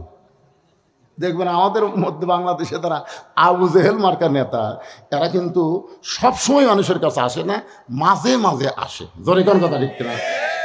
কি সুন্দর স্লোগান, গরিবের বন্ধু, সমাজসেবক, জনদরদি, একটা করে ভোট চাই। কান ধরে বলতেছি, ভাই যা করছি আপনাকে সেবক হতে চাই। ভোটটা দিয়ে যখন পাশ হয়ে গেল, নেতার কাছে তো যাওয়া দূরের কথা, স্যামসের অত্যাচারে নেতার কাছেই যাওয়া যায় না। জোরে কথা বলেন না কেন? এত স্যামসে রে। আপনারা বলেন তো, যেই নেতার পিছনে স্যামসা বেশি, ওই নেতা এত টাকা কোথায় পায়? এই স্যামসা কি দিয়ে চলায়? এটা বাংলার মুসলমানকে জানা দরকার, ধরে কোন ঠিক কিনা? আবু বকর চমকে ওঠে, দরজা খুলে বলে, নেতা এই সকালবেলায়, এত সকালবেলা আমার বাড়ির দরজায়? আবু জেহেল বলতেছে, আবু বকর তুমি কি জানো তোমার নবী পাগল হচ্ছে? যেই বলেছে তুমি কি জানো তোমার নবী পাগল হয়েছে, সঙ্গে সঙ্গে আবু বকর এভাবে আঙ্গুল তুলে বলতেছে, আবু জেহেল যেই কথা একবার বলেছ ওই কথা যদি আর একবার, দেখেন হাতের দিকে দেখেন, যে কথা একবার বলেছে ওই কথা যদি আর একবার। আবু জেহেল 3 ধাপ পিছনে গেছে। সর্বনাশ, সবচাইতে নরম রে। আল্লাহ রাসূল বলেছে আমার সাহাবীদের মধ্যে সবচাইতে নরম হলো আবু বকর। সেই নরম যে গরম হচ্ছে। আবু জেহেল বলে, আবু বকর তুমি এত নরম মানুষ, তুমি এত গরম হলে কেন? আবু বকর বলতেছে, নবীর বিরুদ্ধে কথা শোনার পরে যারা নরম থাকবে তারা মুসলমান হবে না, তারা হবে মুনাফিক। আমাদের বাংলাদেশে নবীর বিরুদ্ধে, আলেম ওলামার বিরুদ্ধে কত কথা বলে, অথচ আমরা একটা কথাও বলি না। তার মানে আমরা মুসলমান নাম নিয়ে মুনাফিকি করতেছি। জোরে কোন কথা ঠিক কিনা? কথা বলেন। একটা সাধারণ সারা জীবন অন্যায় করতে, সারা জীবন বুড়া বয়সে আছে, নামাজি হয়ে গেছে। এমন নামাজি হচ্ছে আজান দেওয়ার আগে মসজিদে আসে, আজান দেওয়ার আগে মসজিদে আসে, আর মুয়াজ্জিনের খালি ভুল ধরে, ধুলে আছে, এই মাথায় ফাঁসে, এই মুয়াজ্জিনকে এই শালা বে নামাজি যতদিন আসলো ততদিন ভালো আসলো রে, এই নামাজি হয়ে তো আমার অবস্থা খারাপ। একটু আজানের আগেই চলে আসে। আপনারা শোনেন, আজান দেওয়ার আগে কোনো মুসল্লি মসজিদের মধ্যে যদি ঢোকে, ওই কিন্তু নামাজ হতে পারে কিন্তু সোয়াব একটাও পাবে না। আজান দেওয়ার পরে ইল্লা মুয়াজ্জিন, শুধুমাত্র মুয়াজ্জিন ছাড়া কোনো মুসল্লি ঢুকতে পারবে না। আজান দেওয়ার পরে ঢুকলে সোয়াব পাবে। আজান দেওয়ার প্রথম 3 মিনিটের মধ্যে যারা মসজিদে ঢুকবে, আল্লাহ তাদের আমল নামায় একটা উট কুরবানি সওয়াব দেবে। আজান দেওয়ার 5 মিনিটের মধ্যে যারা মসজিদে ঢুকবে, আল্লাহর রাস্তায় একটা গরু কুরবানি সওয়াব পাবে।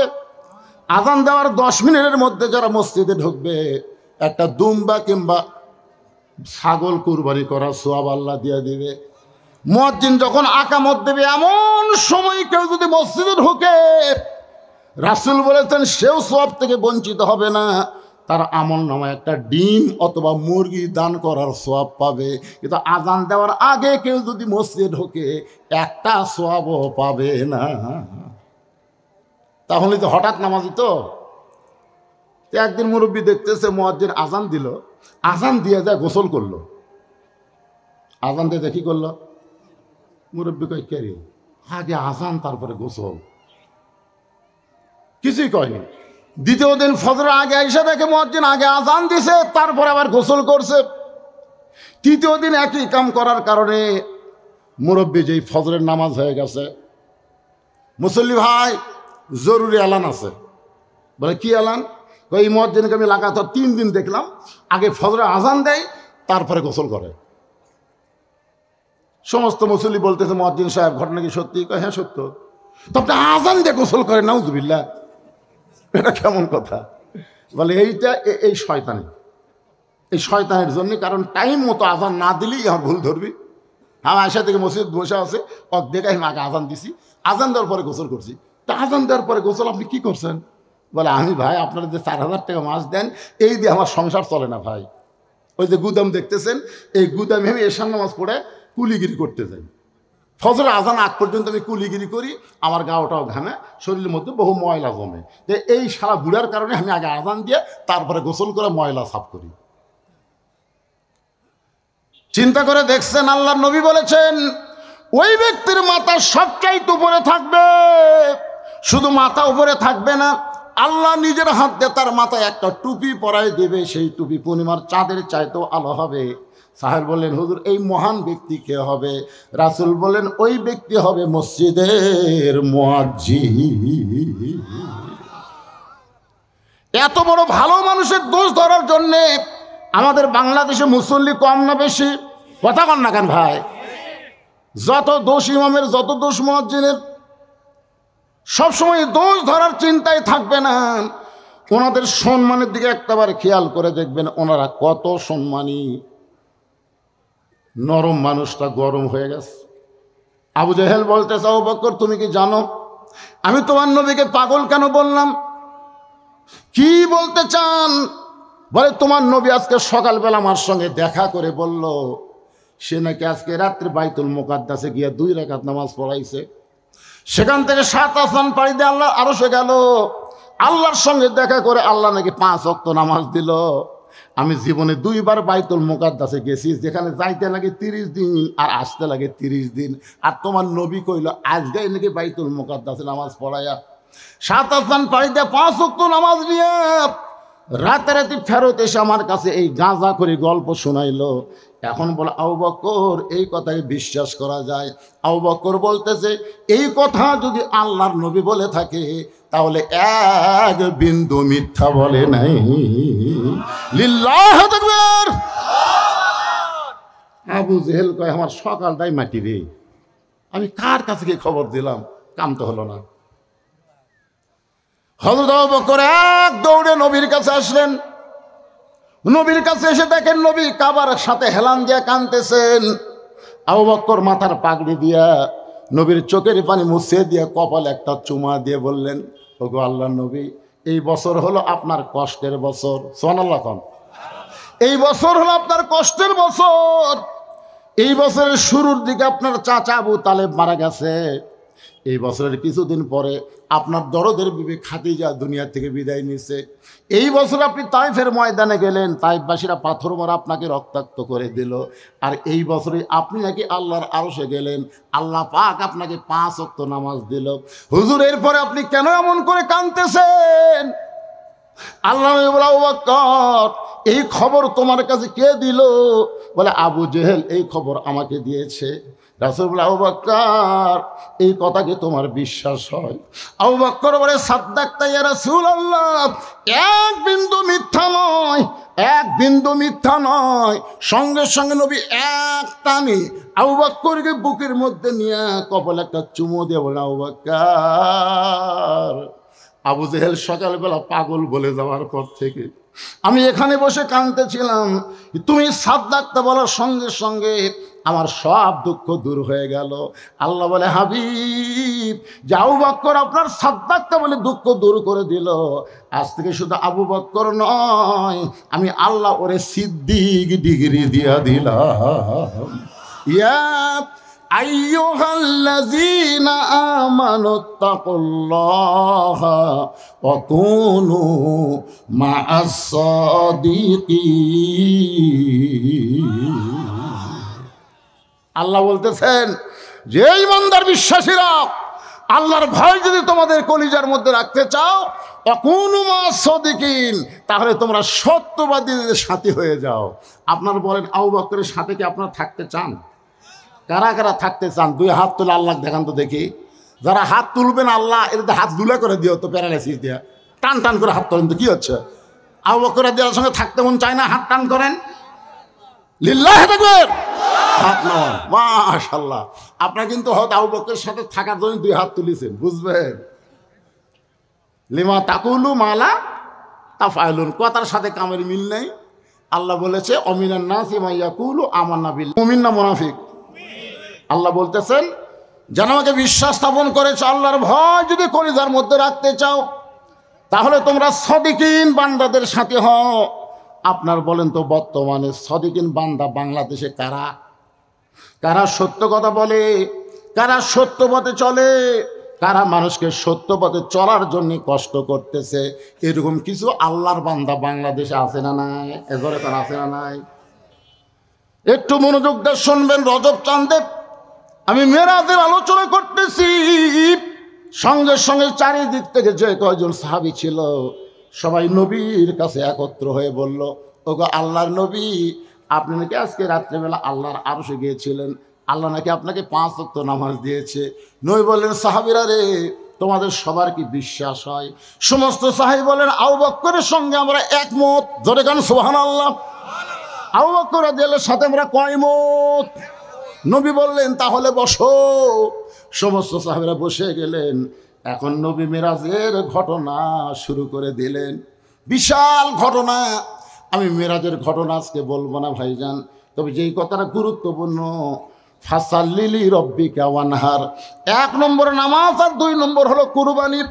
আগে নামাজ সম্পর্কে আপনাদের সামনে আলোচনা করতেছি, একটু মনোযোগ দিয়ে শুনবেন। আজকে মানুষ সব আলোচনা শুনতে চায়, নামাজের কথা বললে মন বেজার, যেরকম ঠিক কিনা। আমার এক লোক বলছে, হুজুর 2টা আলোচনা যখন আপনারা করেন তখন কিছু কিছু লোকের মন বেজার হয়। একটা হলো নামাজ আর একটা হলো সুদ। এই সুদের ওয়াজ করলে আয় হাই রে, কিছুগুলো লোক মন খুবই খারাপ করে, এরা আর ওয়াজ নাই। আর নামাজের কথা বললে এক নামাজের গুরুত্ব বেশি বলেই আল্লাহ কোরআনে 82 বার বলেছে। জোরে কর কথা কর না কেন? হ্যাঁ, বেশি গুরুত্ব আল্লাহ দিছে ভাইজান। আর নামাজই পারে মানুষকে যাবতীয় খারাপ থেকে বাঁচাই দিতে। আজকে আমাদের যে মেয়েরা পর্দা করে না, সেই মেয়েরা যদি নামাজই হতো তাহলে এরকম বেপর্দা হয়ে রাস্তায় ঘুরবার পারতো না। জোরে কর কথা ঠিক কিনা? আপনার দেখবেন যে মেয়েরা নামাজি, নামাজ তাদেরই শিক্ষা দেয় কেমনি নামাজ পড়া লাগবে। নামাজ পড়ার সময় মেয়েরা মাথা কাপড় দিয়ে নামাজ পড়ে না, মাথা খুলে নামাজ পড়ে। কথা কয় না কেন? তাহলে দৈনিক 5 বার যদি একটা মেয়ে নামাজ পড়ে, ওই নামাজই শিক্ষা দেয় কিভাবে পর্দা করা লাগবে, কিভাবে শরীর ঢাকা লাগবে। তো আল্লাহর কাছে যদি এরকম পর্দা করে নামাজ পড়া লাগে, ওই মেয়ে মানুষ কোনদিন রাস্তায় বেপর্দা হয়ে ঘুরতে পারবে না। জোরে কোন কথা ঠিক কিনা? যতগুলো বেপর্দা হয়ে রাস্তায় ঘুরতেছে, এক শালিও নামাজ পড়ে না। আর আমরা মরদগুলো কতগুলো আছি মসজিদে, আমি জোহর নামাজ পড়লাম, বাড়ি যাওয়ার পরে দেখি 3 তরকারিতে মুখের সামনে ভাত দিছে। খুশি হয়ে আমি আল্লাহ বারিক লানা ফিমা রাযাকতানা ওয়া কিনা আযাবান্নার দোয়া পড়ে যখন খাবার চাচ্ছি, ফেরেশতা কয়, আল্লাহ তোমার বান্দা নামাজ পড়ে এসে খাবার চাচ্ছে, এই বান্দার খবর কি? আল্লাহ কয় জাহান্নামী। ফেরেশতা কয়, আল্লাহ এই নামাজ পড়ে এসে দিয়ে দোয়া পড়ে খাবার চাচ্ছে, জাহান্নামী কেন? আর বউ নামাজ পড়ছে কিনা সেই খোঁজ না নিয়ে কেমনে খায়? কারণ আমি আল্লাহ বলেছি, কু আনফুসাকুম ওয়া আহলিকুম নার, জাহান্নামের আগুন থেকে বাঁচতে গেলে তুমি একলা বাঁচলে হবে না, তোমার আহাল পরিবার নিয়ে বাঁচা লাগবে। জোরে কারণ কথা ঠিক কিনা? দোয়া পড়তে যা খাচ্ছে, যে তরকারি পাক করা ভাত পাক করার সামনে দিল, তার খবর না নিয়ে কেমনে খায়? আপনি যদি পরিচিত নামাজি হন তাহলে বউকে বলা লাগবে, তুমি কি নামাজ পড়ছ? তুমি কি জোহর নামাজ পড়ছো? বউ যদি মুচকে হাসিদা বলে, এখনো গোসলই করিনি, এই কথা যেই বলবে সাথে সাথে আপনি তরকারি সরাতে হবেন, ভাত সরাতে বলবেন, গোসল কর, গোসল কর, নামাজ পড়, তারপর আইন গোসল কর, গোসল কর। শুনবি না? ওর বাপও শুনবি। জোরে কর কথা ঠিক কিনা? মরদের মতন মরদ হন্ত, নামাজ পড়। যখন গোসল করে ওযু করে নামাজ পড়ে আপনাকে খাবার দিবে, স্বামী আপনি বলবেন, হুন্না লিবাসুল্লাকুম ওয়া আনতুম লিবাসুল্লাহ, আমি একলা খাবো কেন, তুমিও বসো, 2 জন মিলে খাই। যখন স্বামী স্ত্রী নামাজি হয়ে খায় তখন ফেরেশতাকে আল্লাহ খবর কি বলে, স্বামী স্ত্রী দুটাই জান্নাতি। মাশাআল্লাহ। কিন্তু আড়িয়ার খবর কি? আপনার একটা 22 বছরের ছেলে আছে, আড়িয়া কি করতে চায়? কতগুলো বাবা দেখবেন খাবার সময় ছেলের ডাকে, বাবু আসো একসাথে খায়।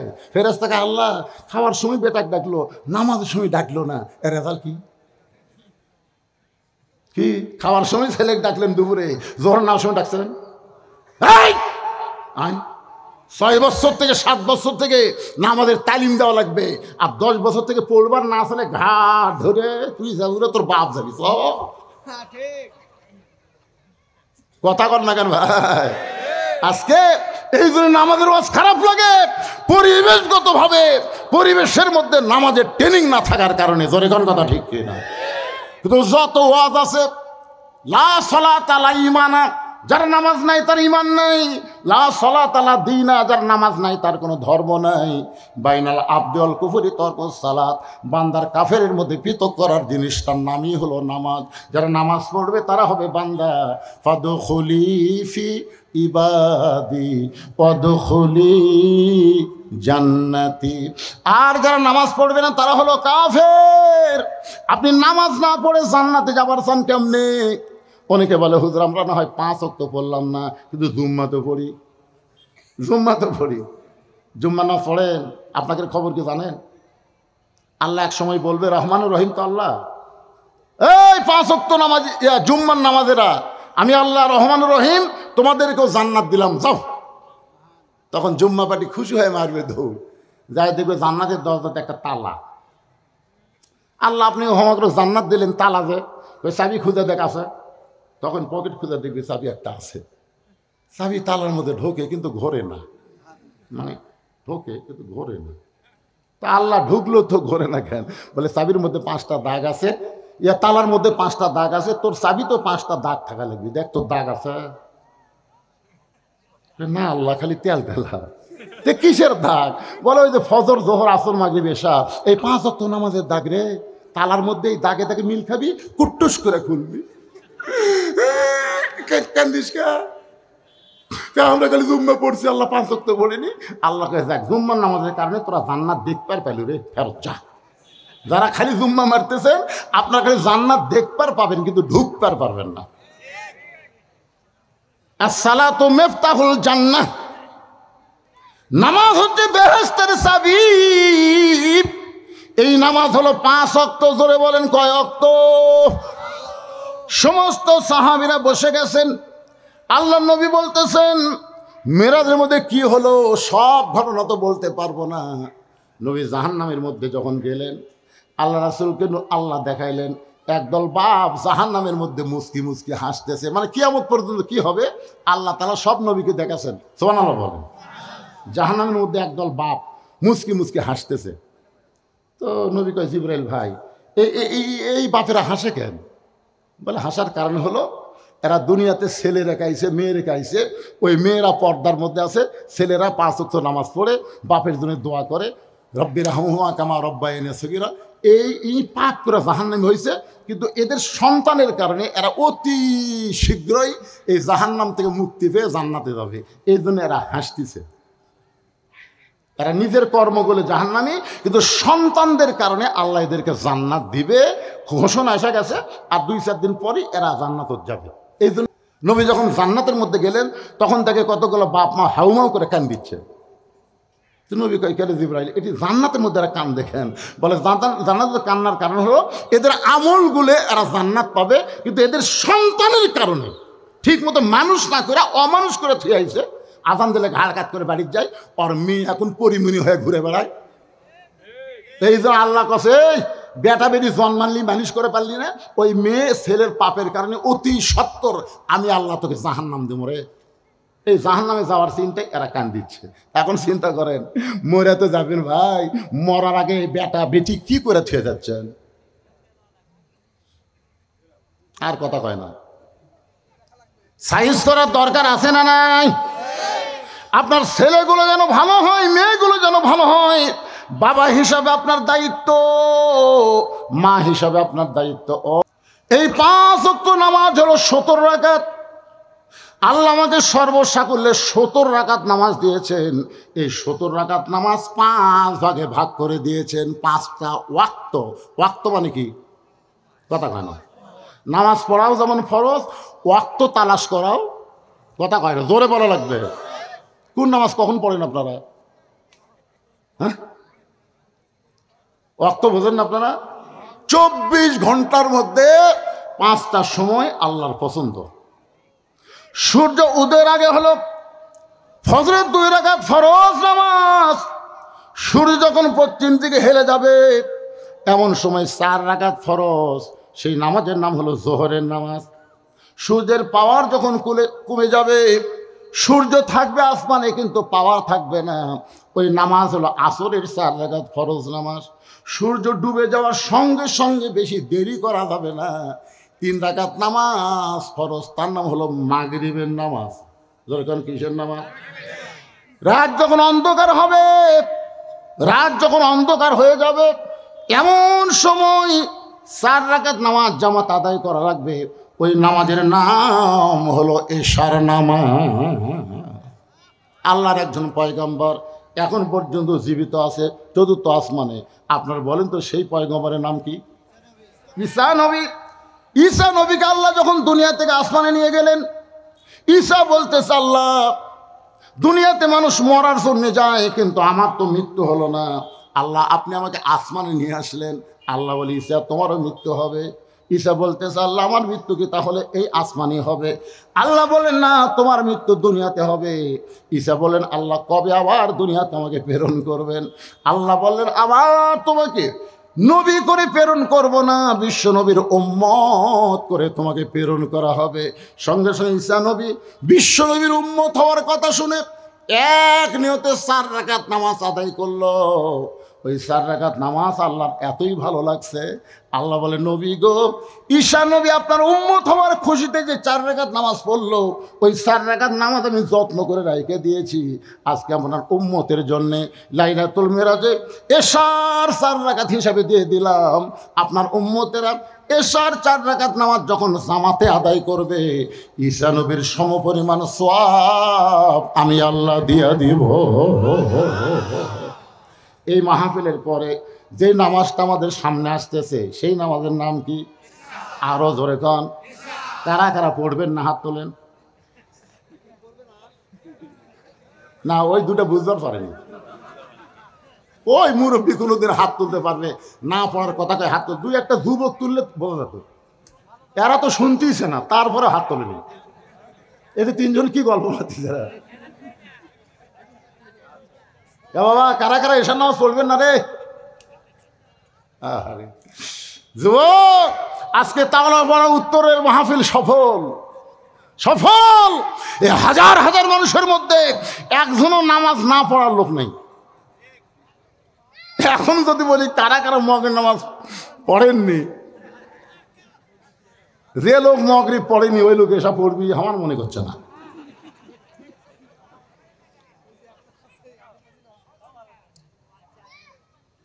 আল্লাহর বান্দার একটু মনোযোগ দিয়ে শোনেন। নবী যখন নামাজের ওয়াক্ত এবং রাকাত ভাগ করতেছেন, এমন সময় আবু জেহেল গ্রুপ নিয়ে হাজির। সকালবেলা নবীর সাথে একা একা দেখা হয়েছে, নবীকে পাগল বলে গেছে, এবার গ্রুপ নিয়ে আইছে। গ্রুপ আবু জেহেলের গ্রুপের মধ্যে একজন তেলা শয়তান ছিল, তার নাম হলো আবু সুফিয়ান। যেরকম নাম কি? আবু সুফিয়ান তেলা। 3 বারের সাবেক প্রধানমন্ত্রী অসুস্থ হয়েছে, বারবার তার কাছে যাওয়া হয়েছে একটু বিদেশি চিকিৎসার জন্য। আইনের ফাঁক ফোকর নাই, আইনের বলে ফাঁক ফোকর নাই। এতিমের মাল সম্পত্তি, যিনি 2টা এতিম লালন করছেন, তারেক জিয়া আর আরাফাতকে লালন পালন করছেন, সেই এতিমের সম্পদ মারা খাবি? কথা বলেন না কেন? মারা খাবি? ভালো মানুষের কথা বলা লাগবে রে ভাই। 1টা পয়সাও মারে নাই, বিনা দোষে তাকে 5 বছর জেল দিল, বিএনপির থেকে আপিল করলো, জেল বেড়া 10 বছর হলো। কেন আপিল করলে বাংলাদেশে সব আইনে সাজা কমে, আর বেড়ে গেল। সে আইনমন্ত্রী কত বড় বেআইনি করলো। পুলিশকে আমরা তো চিনবার পাচ্ছি না, দরবেশ সাদা দাড়ি, কি ধপধপা রে দাড়ি, কেমে মাথার কলপ দিয়ে 7 লুঙ্গি পরে বসে আছে। হাসিনার গ্রুপের মধ্যে একজন তেলা ছিল, নাম হলো ওবায়দুল কাদের। বোঝা গেল না বারে কিভাবে থাকলো, কিভাবে পলালো, বোঝা গেল না। কিন্তু যখন হাসিনা পলাছে তখন কিন্তু আমরা ভিডিও দেখছি, দেখেন আপনারা দেখেন, আগে প্রধানমন্ত্রী যাচ্ছে আর পিছনে পিছনে শেখ রেহানা যাচ্ছে। আমি যাওয়াটা দেখি, সাবেক প্রধানমন্ত্রী শেখ হাসিনা খালি বারবার এরকম দেখলো।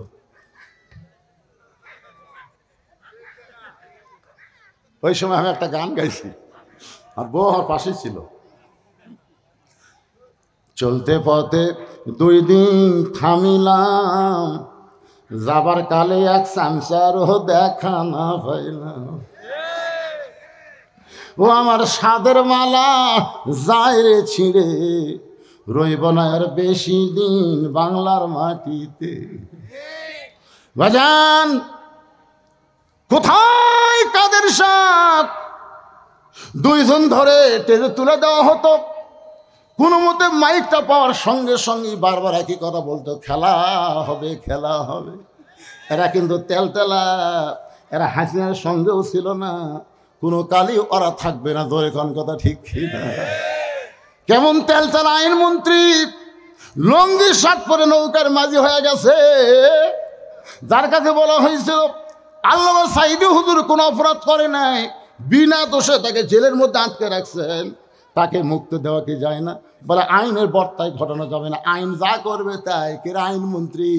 নিজে আইন তৈরি করলি, নিজে নৌকার মাঝি হলি, ধরা পড়ার পরে তুই কত বড় বেআইনি করলি, কত বড় দেখছেন ধরে নিয়ে আসতেছে। ওই তোর পুলিশ কয় কি স্যার, ও আবার মানে চিনবারই পারিনি, মানে এই কত বড় বেআইনি করছে দেখছেন, এতগুলি ধরতে যাচ্ছি, যা তুই বেআইনি করলি কেন? আবুদের কি নিয়ে হাজির, আবার আসবে চট করে, কাছাকাছি আছে চট। ভাই কতগুলো গুজব লিখ বলতেছে, হুজুর বেশি পেঁচাল পারেন না, চট করে ঢুকবি চট, আমরাও খালি খুলে তুই চট করে আই। বুঝতে পারতেছেন না? আপনার এলাকায় সবাই নাকি খালি এই হাসিনা গেলে ঠিক আছে, এদিন আমি আর নামই লিখছি না, যা দরকার নেই। কৃষক নাম নিমরে কায়দা করে রব্বানা আতিনা ফিদ দুনিয়া হাসিনা, হাসানার জায়গা হাসিনা ফেলে দেবো, অসুবিধা কি? আমার আল্লাহর আইনের কাছে কোন আইন চলবে না। লাইসাল্লাহু বিআহকামিল হাকিমিন। আল্লাহু আকবার।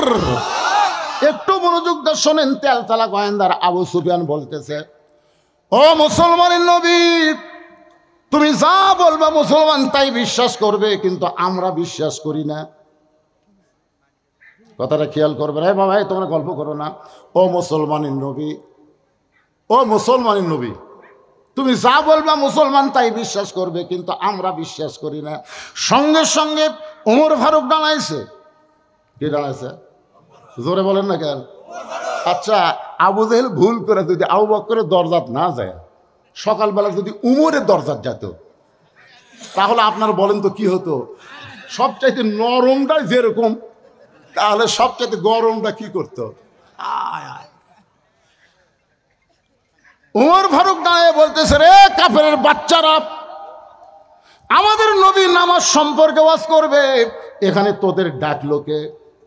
আল্লাহ নবী যদি বলতো, ওমর সকালবেলা আমার পাগল বলে গেছে, এখন গ্রুপ লিয়াচ্ছে, ধর। আপনার বলেন আলী আর উমর যদি একবারে কয়টা ধরতো, একটা বাঁচত। নবী কি বলছে? ধর কথা। নবী বলছে এজলেস, বস। ইসলামী আদর্শের নেতারা কোনদিন কর্মীকে উস্কে দেয় না। কর্মীকে উস্কায় দিলে আজকে বাংলাদেশের একটা আওয়ামী লীগের বাড়ি ঘর থাকতো না। ধরে কোন কথা বলেন না কেন? যে নির্যাতন তোমরা করছো, ভালো ভালো মানুষগুলোকে অন্যায়ভাবে তোমরা ফাঁসি দিয়েছো, ধরে কোন কথা ঠিক কিনা? উস্কায় দিছে, আমির বলেছে মাফ করে দিলাম। মক্কা বিজয়ের পরে হযরত ওমর যে হারে তরবারি নিয়ে ঘুরিছে 3 জনক মারার জন্য, একটা হলো নবীর চাচা আমির হামজার কলজা যাই চাবা খাসা, সেই হিন্দা। 2 নম্বর হলো আবু সুফিয়ান, আর 3 নম্বর হলো আবু জেহেলের বেটা একরামা। এই 3টা পাবি আর বসাবি। নবী বললেন, ওমর বিনা যুদ্ধে আল্লাহ মক্কা বিজয় দিয়েছে, খাফের মধ্যে তরবারি ঢুকাও। মুসলমান হত্যাকারীর জাত না, মুসলমান হলো মাফ করার জাত। জোরে খান সুবহানাল্লাহ, কথা বলেন। আল্লাহ নবী বলেন এজলেস, বসো। সঙ্গে সঙ্গে ওমর ফারুক বসে গেলেন। আতিউল্লাহ ওয়া আতিউর রাসূল, আল্লাহর আনুগত্য করো, নবীর অনুসরণ করো। নবী বলেন, ওমর আমি নেতা যেখানে আছি সেখানে কর্মীর গরম হওয়ার দরকার, বসো। নবী বললেন, আপনারা সম্মানিত মানুষ, আপনারা সবাই আইছেন, আপনারা সবাই সম্মানের সাথে বসেন, বসেন, আপনারা বসেন, আমি নামাজ নিয়ে ওয়াজ করবো, বসেন। আবু সুফিয়ান বলতেছে, তোমার নামাজের ওয়াজ আমরা শুনবার আসিনি। নবী বলেন, তাহলে কি শুনতে আইছেন? বলে, তুমি যে বাইতুল মুকাদ্দাসে গেলে, যেখানে 2 রাকাত নামাজ পড়ালা, আমার নেতা 2 বার গেছে, আবু জেহেল, যাতে 30 দিন, আসতে 30 দিন, আর তুমি বলে আজকে রাত্রে গিয়ে 2 রাকাত নামাজ পড়াছা। আমাকে জানার বিষয় হলো ওই বাইতুল মুকাদ্দাসের দরজা জানলা কয়টা, এটা বলে দিলি আমরা চলে যাব। আল্লাহ নবী ছোট বাচ্চার মতন কাঁদতেছে। আবু বকর বলে, রাসূলুল্লাহ, আবু সুফিয়ানের কথা মতো এমন করে আপনি কেন কাঁদতেছেন?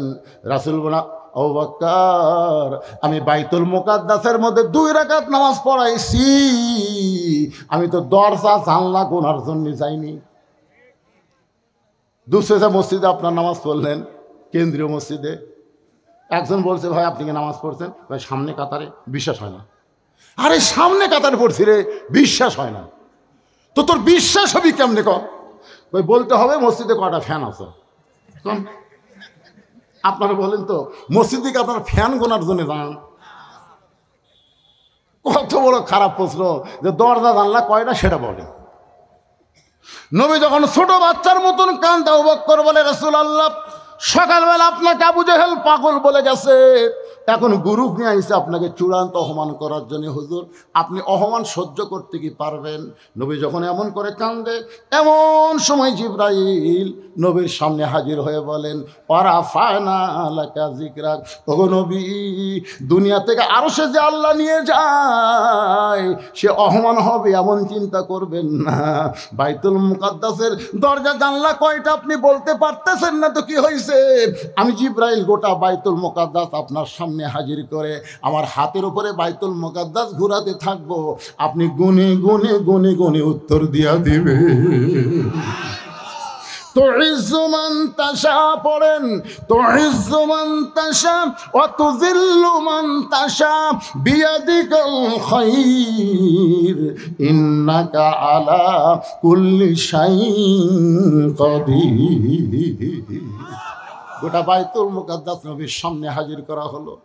ফেরেশতা জিবরাইল হাতের উপর বাইতুল মুকাদ্দাস ঘোরাতে শুরু করলেন। নবী দরজা জানলা গুনে গুনে গুনে গুনে খুশি হয়ে যখন বলে দিলেন, সঙ্গে সঙ্গে আবু জেহেল বলতেছেন, চলো যাই। আবু সুফিয়ান বলে, নেতা অপমান করার কথা। আবু জেহেল বলতে, চলো যাই। অযথা গ্যামজাম করে কোনো লাভ নাই। এখন সমস্ত নেতারা নেতার কথা মনে করে সবাই চলে যাচ্ছে, কিন্তু আবু সুফিয়ান খালি পিছনে ঘুরতেছে, তেল তেলাবে। এই চলো যাই বুঝলাম না, এই চলো যাই মানে কি? বলে বুঝবার গেলে ফাঁকা রাস্তা ধবি না, ঘরের মধ্যে চল। এবার আবু জেহেল আবু সুফিয়ানকে ঘরের মধ্যে নিয়ে বলতে, ভালো করে দরজা জানলা লাগিয়ে দে। ভালো করে দরজা জানলা লাগায় বলতেছে, দেখ তো ফাঁক ফুঁক দিয়ে কেউ কান দিয়ে আছে কিনা। আবু সুফিয়ান বলে, নেতা এমন কি কথা বলবেন যে কথা বলার জন্যে আপনি দরজা জানলা বন্ধ করে আবার বলতেছেন, দেখ তো ফাঁক ফুঁকো দিয়ে কেউ কান লাগা আছে কিনা। আরে কি কথা আবু জেহেল বলবে আবু সুফিয়ানকে? এই সলোজার হিকমত কি আমি আপনাদের সামনে আল্লাহর কোরআন দিয়ে তুলে ধরব।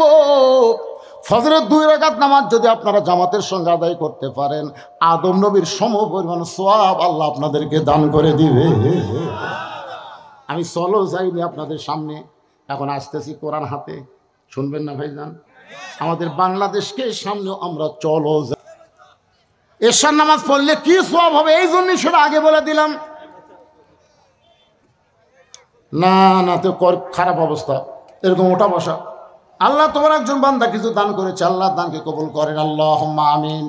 দানকারী গো পিতা মাতা, সুখে রাখো কবরে, নূরের টুপি পরাইয়া উঠাবেন রোজ হাসরে। দোয়া করদম বাদার গাহে লাহি। আল্লাহর বান্দার একটু মনোযোগ দিয়ে শোনেন। আবু সুফিয়ান নে বলেন, নেতা চলো যাই মানে কি? এই যে দরজা জানলা বন্ধ করে দিয়ে কি বলতে চান? এবার আবু জেহেল বলতে, আবু সুফিয়ান দরজা জানলা বন্ধ করে আজকে তোমার কাছে আমি প্রকাশ করে দিলাম, আব্দুলের এতিম পোলা আসলি আল্লাহর নবী। দেখুন না, সুবহানাল্লাহ। আবু সুফিয়ান বলে, নেতা সত্যি যদি বিশ্বাস করেন আল্লাহর নবী, তাহলে দরজা জানলা বন্ধ করে বলার কারণ কি? চলেন বাহিরে যাই, 2 জন মিছিল করি। আমার নেতা তোমার নেতা বিশ্ব নবী মোস্তফা, ধরে বলেন আমার নেতা তোমার নেতা। আবু সুফিয়ান বলতে, চলেন বাহিরে যাই মিছিল করি। আবু জেহেল বলতেছে, বিশ্ব নেতা যদি আব্দুল্লাহ এতিম পোলাকে দেওয়া হয়, তাহলে তোর আমার নেতৃত্ব কেমনে চলবে? এই ভুয়া নেতা যতদিন চলবার চাস ততদিন বিশ্ব নবী হিসাবে তাকে স্বীকার করা যাবে না। জানি ঠিকই আমি মানি না। পৃথিবীর মধ্যে কোরআনের আইন যে শ্রেষ্ঠ আইন আপনারা জানেন না? যারা এখন জানেন কি জানেন না? আগামীতে কোন দল আল্লাহর কোরআনকে সামনে নিয়ে চলো যায়, আপনার জানেন না সেই দল কোনটা? ধরো কেন জানে, কে জানেন না? কোনো সাদিকের অর্থ হলো সত্যবাদীদের সাথে হও, সত্যবাদীর দল করো, ভালো মানুষের সঙ্গে থাকো। আমরা ভালো মানুষের সাথে, সত্যবাদীদের সাথে থাকতে চাই। আল্লাহ যেন আমাদের সবাইকে তৌফিক দেয়। সকলে বলে আল্লাহুম্মা আমিন। আস্তাগফিরুল্লাহ পড়েন, আস্তাগফিরুল্লাহ রব্বি মিন কুল্লি জামবি ওয়া তুবু ইলাইহি লা হাওলা ওয়ালা কুওয়াতা ইল্লা বিল্লাহিল আলিয়্যিল আযীম। সভাপতি সাহেবের কোনো বক্তব্য আছে আপনাদের? শেষ দোয়া করুন। আল্লাহুম্মা আমিন। আল্লাহুম্মা আনতাস সালাম ওয়া মিনকাস সালাম তাবারাকতা ইয়া যাল জালালি ওয়াল ইকরাম। আয় আল্লাহ তাআলা, মাগরিবের নামাজের পর থেকে এই দীর্ঘ 2 ঘন্টার সময় তোমার পাগল বান্দারা আল্লাহ সুন্দর বিছানা, সুন্দর তোশককে বাদ দিয়া ভিজা মাটির উপরে সামান্য খেড় দেওয়া হলো। সেই ঠান্ডা মাটিতে বসে বসে আজকে নামাজের ওয়াজ শুনেছে, নামাজের গুরুত্বের কথা শুনেছে। আল্লাহ মেহেরবানি করে আজকের মাহফিল যারা করলো আর যারা শুনলো, সকলকে 5 ওয়াক্ত নামাজি কবুল করে না। আয় আল্লাহ, তার আজকের মাহফিলের সম্মানিত সভাপতি কবুল করো, সম্মানিত সভাপতি 2 জনকে কবুল করো, সম্মানিত প্রধান অতিথি, বিশেষ অতিথি আল্লাহ তুমি কবুল করো, আলেম আমাদের কবুল করো, মুরব্বীদের কবুল করো, যুবকদের কবুল করো, কচি কাঁচা বাচ্চাদেরকে আল্লাহ তুমি কবুল করো। পর্দার অন্তরালের মা বোনেরা আবিদা সালেহা পর্দানি কবুল করে ফাতেমার চরিত্র দান করো। আমি অসুস্থ, আমার মতো যারা অসুস্থ, সুস্থতার নিয়ামত দান করো। আল্লাহ এই মাহফিলকে কেন্দ্র করে হাজার হাজার টাকা যারা দান করেছে, এমনকি গামছা ব্যাগের মধ্যে 10টা টাকা হলেও যারা দান করেছে, সব দানগুলোকে জান্নাতের বিনিময়ে কবুল করো। আমরা যারা হাত তুলেছি, আমাদের জনম দুঃখনী মা যাদের কবরে চলে গেছে, আল্লাহ মেহেরবানি করে মায়ের কবর জান্নাতের টুকরা বানাও। বাবার বাড়িঘর সবই আছে, বাবা যাদের আমাদের কবরে চলে গেছে, আল্লাহ বাবার কবরকে জান্নাতের টুকরা কবুল করেন। আয় আল্লাহ তাআলা, প্রত্যেক বছর এমন করে একটা কোরআনের বাগান এই যুবকদেরকে লাগানোর মতন ইমানি শক্তি দান করেন। আল্লাহ আমরা কোরআন খুলে দোয়া করি, এই যুবকগুলোকে আল্লাহ 5 ওয়াক্ত নামাজি কবুল করো। যার আমলে নামাজ নাই সে যত আমল করুক। আলান নবী ইয়া আইয়ুহাল্লাযীনা আমানু সাল্লু আলাইহি ওয়া সাল্লিমু তাসলিমা। আল্লাহুম্মা সাল্লি আলা মাওলানা মুহাম্মদ ওয়া আলা আলি সাইয়্যিদিনা মাওলানা মাশরিকি হুব্বে মুহাম্মদ। সকলে বলি সাল্লাল্লাহু আলাইহি ওয়াসাল্লাম। मतलाए दीवानी मतलाए खुर्शीद अशकास सीनाए सुजानी मा बलागल उला बि कमालिही कशाफत दुजा बि जमालिही हसनत जमीओ खसालिही सल्लो अलैहि व आलिही अल्लाहुम्मा आमीन। জান্নাতের বাগান থেকে জান্নাতি মানুষদেরকে নিয়ে আমি গুনাহগার তোমার রহমতের দরজায় দোখানা হাত তুলেছি। আল্লাহ, হাসরের ময়দানে জাব্বার আর কাহার নামে রূপ নিয়া তুমি যখন বিচার শুরু করবে, তোমার সামনে দাঁড়ায়া সমস্ত নবীরা আল্লাহ লা ইলাহা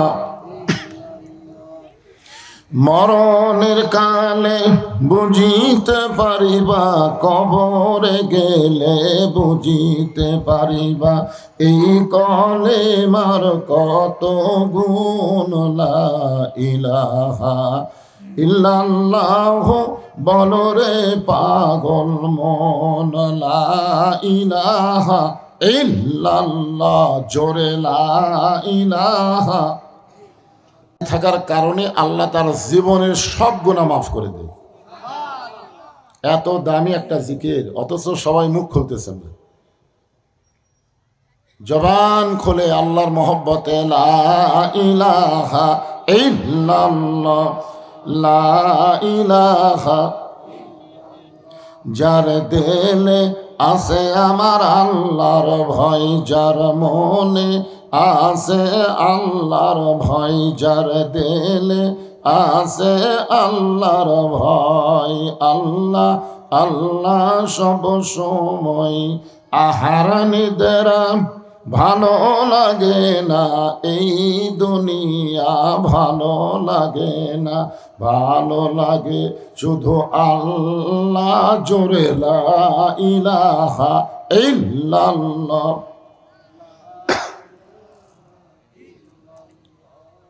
লা ইলাহা। আরো জোরে জবান খোলে লা ইলাহা ইল্লাল্লাহ, লা ইলাহা, লা ইলাহা ইল্লাল্লাহ মুহাম্মাদুর রাসূলুল্লাহ। রাসূলের মহব্বতে সকলেই বলবো সাল্লাল্লাহু আলাইহি ওয়াসাল্লাম। তাওলা উত্তরপাড়া আবুর মোড় যুবকদের কর্তৃক আয়োজিত আজকের এই তাফসিরুল কোরআন মাহফিল, আল্লাহ তাআলা আজকের এই মাহফিলে যেনাকে সম্মানিত সভাপতির আসনে কবুল করেছেন, জনাব মোহাম্মদ বীর মুক্তিযোদ্ধা মোখলেসুর রহমান। আজকের এই মাহফিলের সম্মানিত সহসভাপতি জনাব মোহাম্মদ রেজাউল করিম, জনাব মাওলানা মোহাম্মদ আমজাদ হোসাইন। আজকের এই মাহফিলের সম্মানিত সভাপতি এবং সহসভাপতি দ্বয়কে অন্তরের অন্তঃস্থল থেকে আমি শুভেচ্ছা জ্ঞাপন করছি। আজকের এই মাহফিলের সম্মানিত প্রধান অতিথি জনাব মোহাম্মদ আল মুত্তাকিন মুরাদ, সম্মানিত প্রধান অতিথি সহ সম্মানিত বিশেষ অতিথিবৃন্দ, জেনারা, সম্মানিত সুধীজন, সকলকেই অন্তরের অন্তঃস্থল থেকে আমি শুভেচ্ছা জ্ঞাপন করছি। আজকের এই মাহফিলে সম্মানিত ওলামায়ে কেরাম,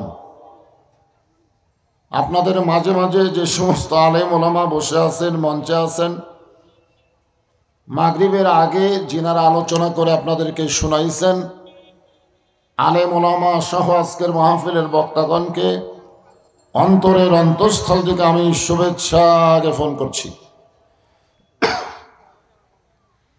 সম্মানিত আল্লাহর বান্দারা, আল্লাহর অত্যন্ত পছন্দনীয় সময় বকরাতা ওয়া আসিলা, সকাল এবং সন্ধ্যা। এই মাগরিবের নামাজের পরে সান্ধ্যকালের সময়ে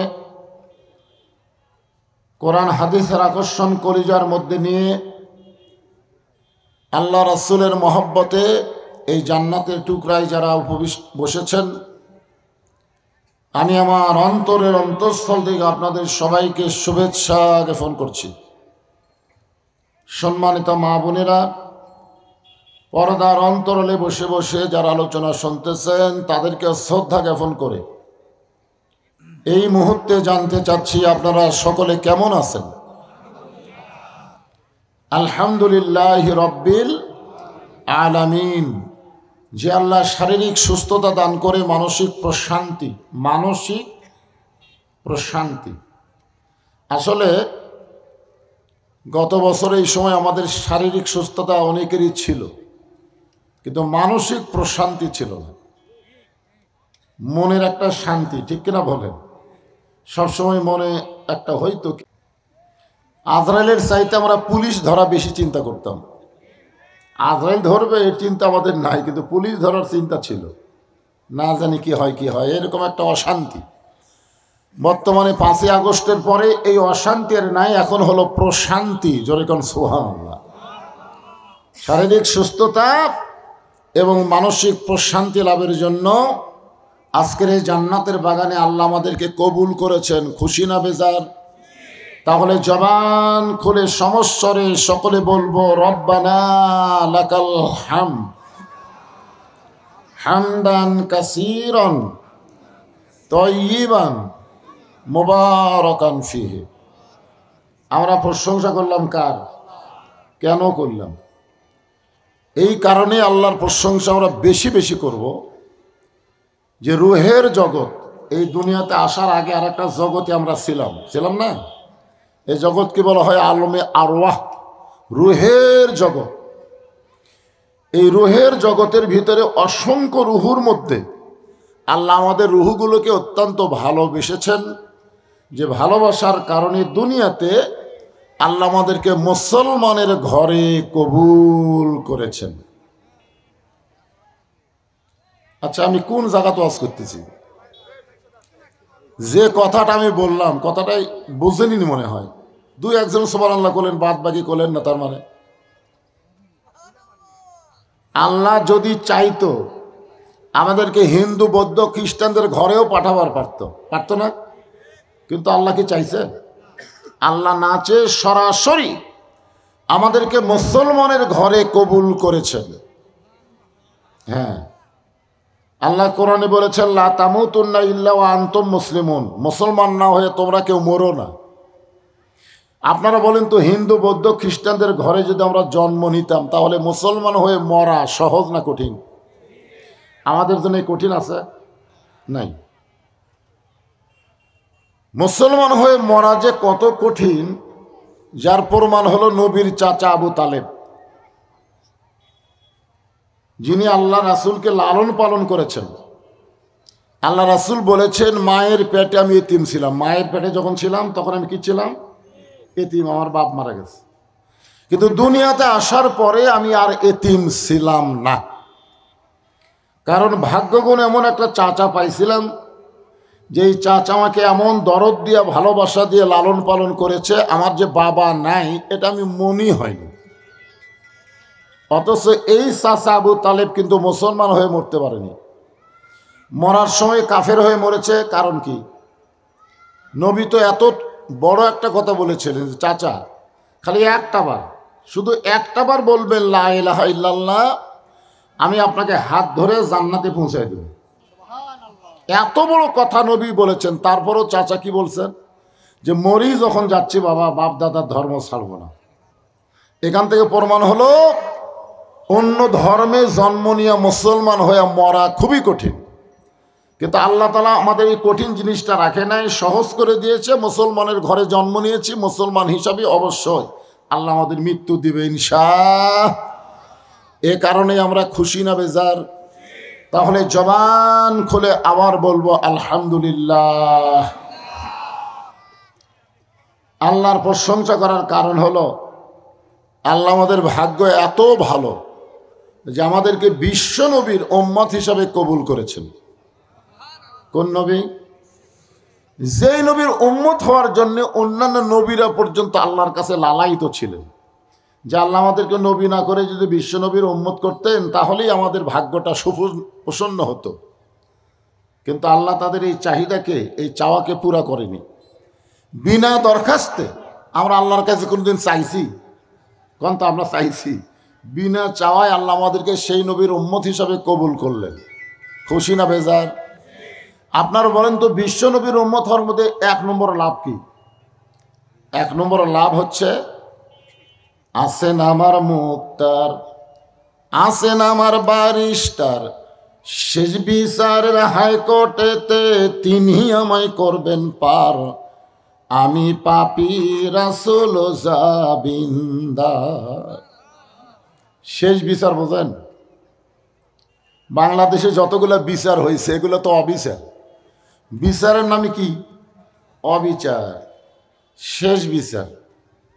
এখন আমাদের সকলের সামনে সেই বিচার কি বোঝেন তো আপনারা? যেই বিচারে আল্লাহ হবেন হাকিম, যেই বিচারে হাকিম হবেন কে? আল্লাহ।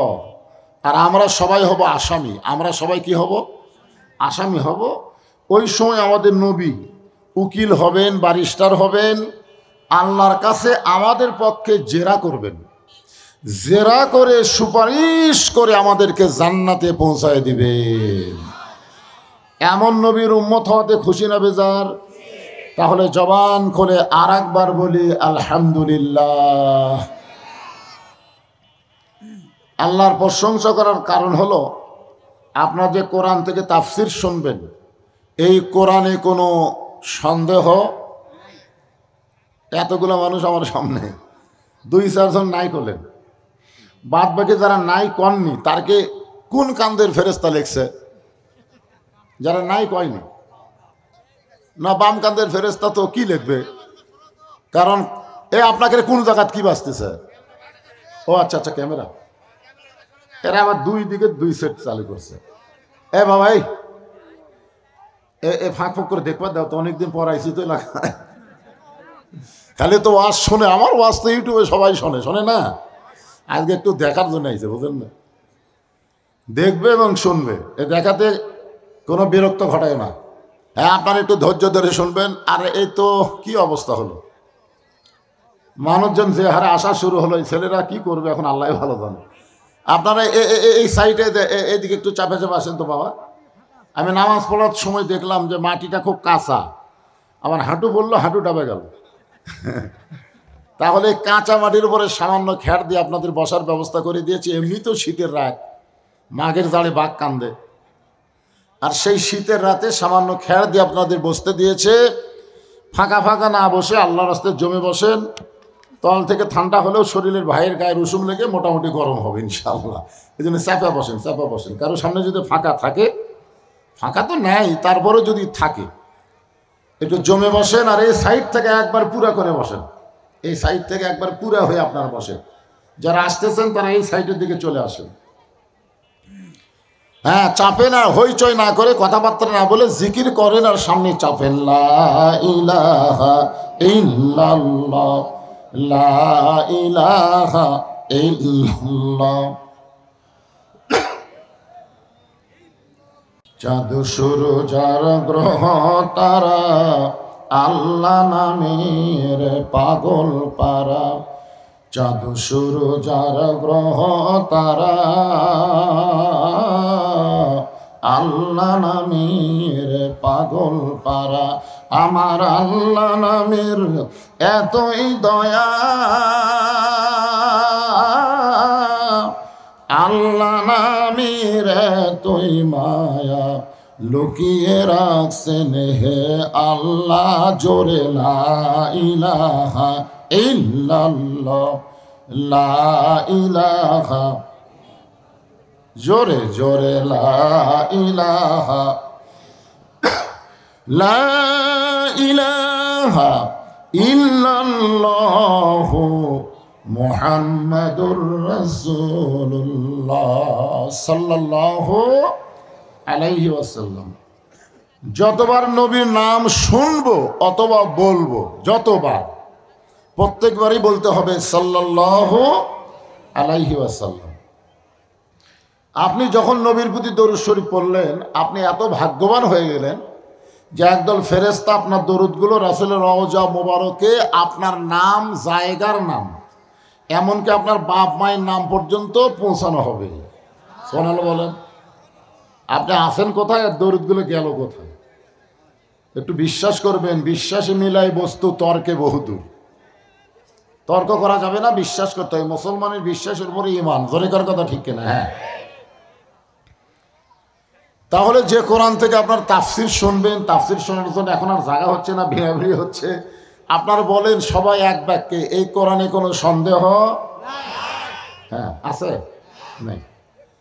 কারণ আল্লাহ কোরআনের প্রথমেই বলেছেন যালিকাল কিতাব লা রাইবা ফিহ, এই কোরআনের ভিতরে কোনো সন্দেহ নেই, এই কোরআনে কোনো ধোঁকা এবার নাই করলেন না কেন, ধোকা আছে?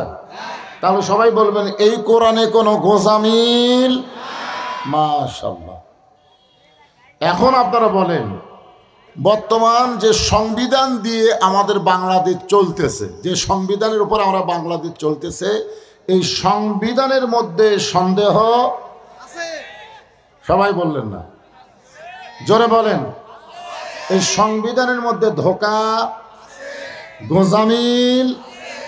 তাহলে আগেরটার কি বললেন? নাই।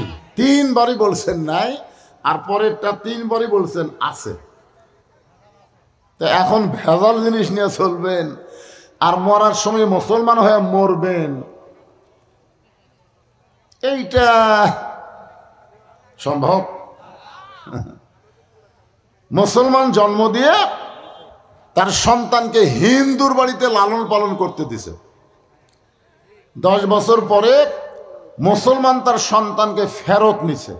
এখন বলেন তো, ওই সন্তান ভগবান কবে না আল্লাহ কবে? কারণ কি?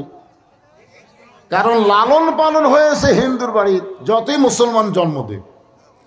আবার যদি হিন্দু জন্ম দিয়া মুসলমানের বাড়িতে 10 বছর লালন পালন হয়, ওই সন্তান যদি হিন্দু ফেরত নেয়, তাহলে ওই কি বলবে? ভগবান কবে না আল্লাহ কবে? তাহলে কি বুঝলেন?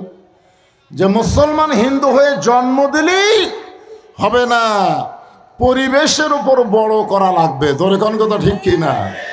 বর্তমানে বাংলাদেশের যে পরিবেশ চলতেছে, এখন যে পরিবেশ চলতেছে, এই পরিবেশ কি হিন্দুর পরিবেশ না মুসলমানের পরিবেশ?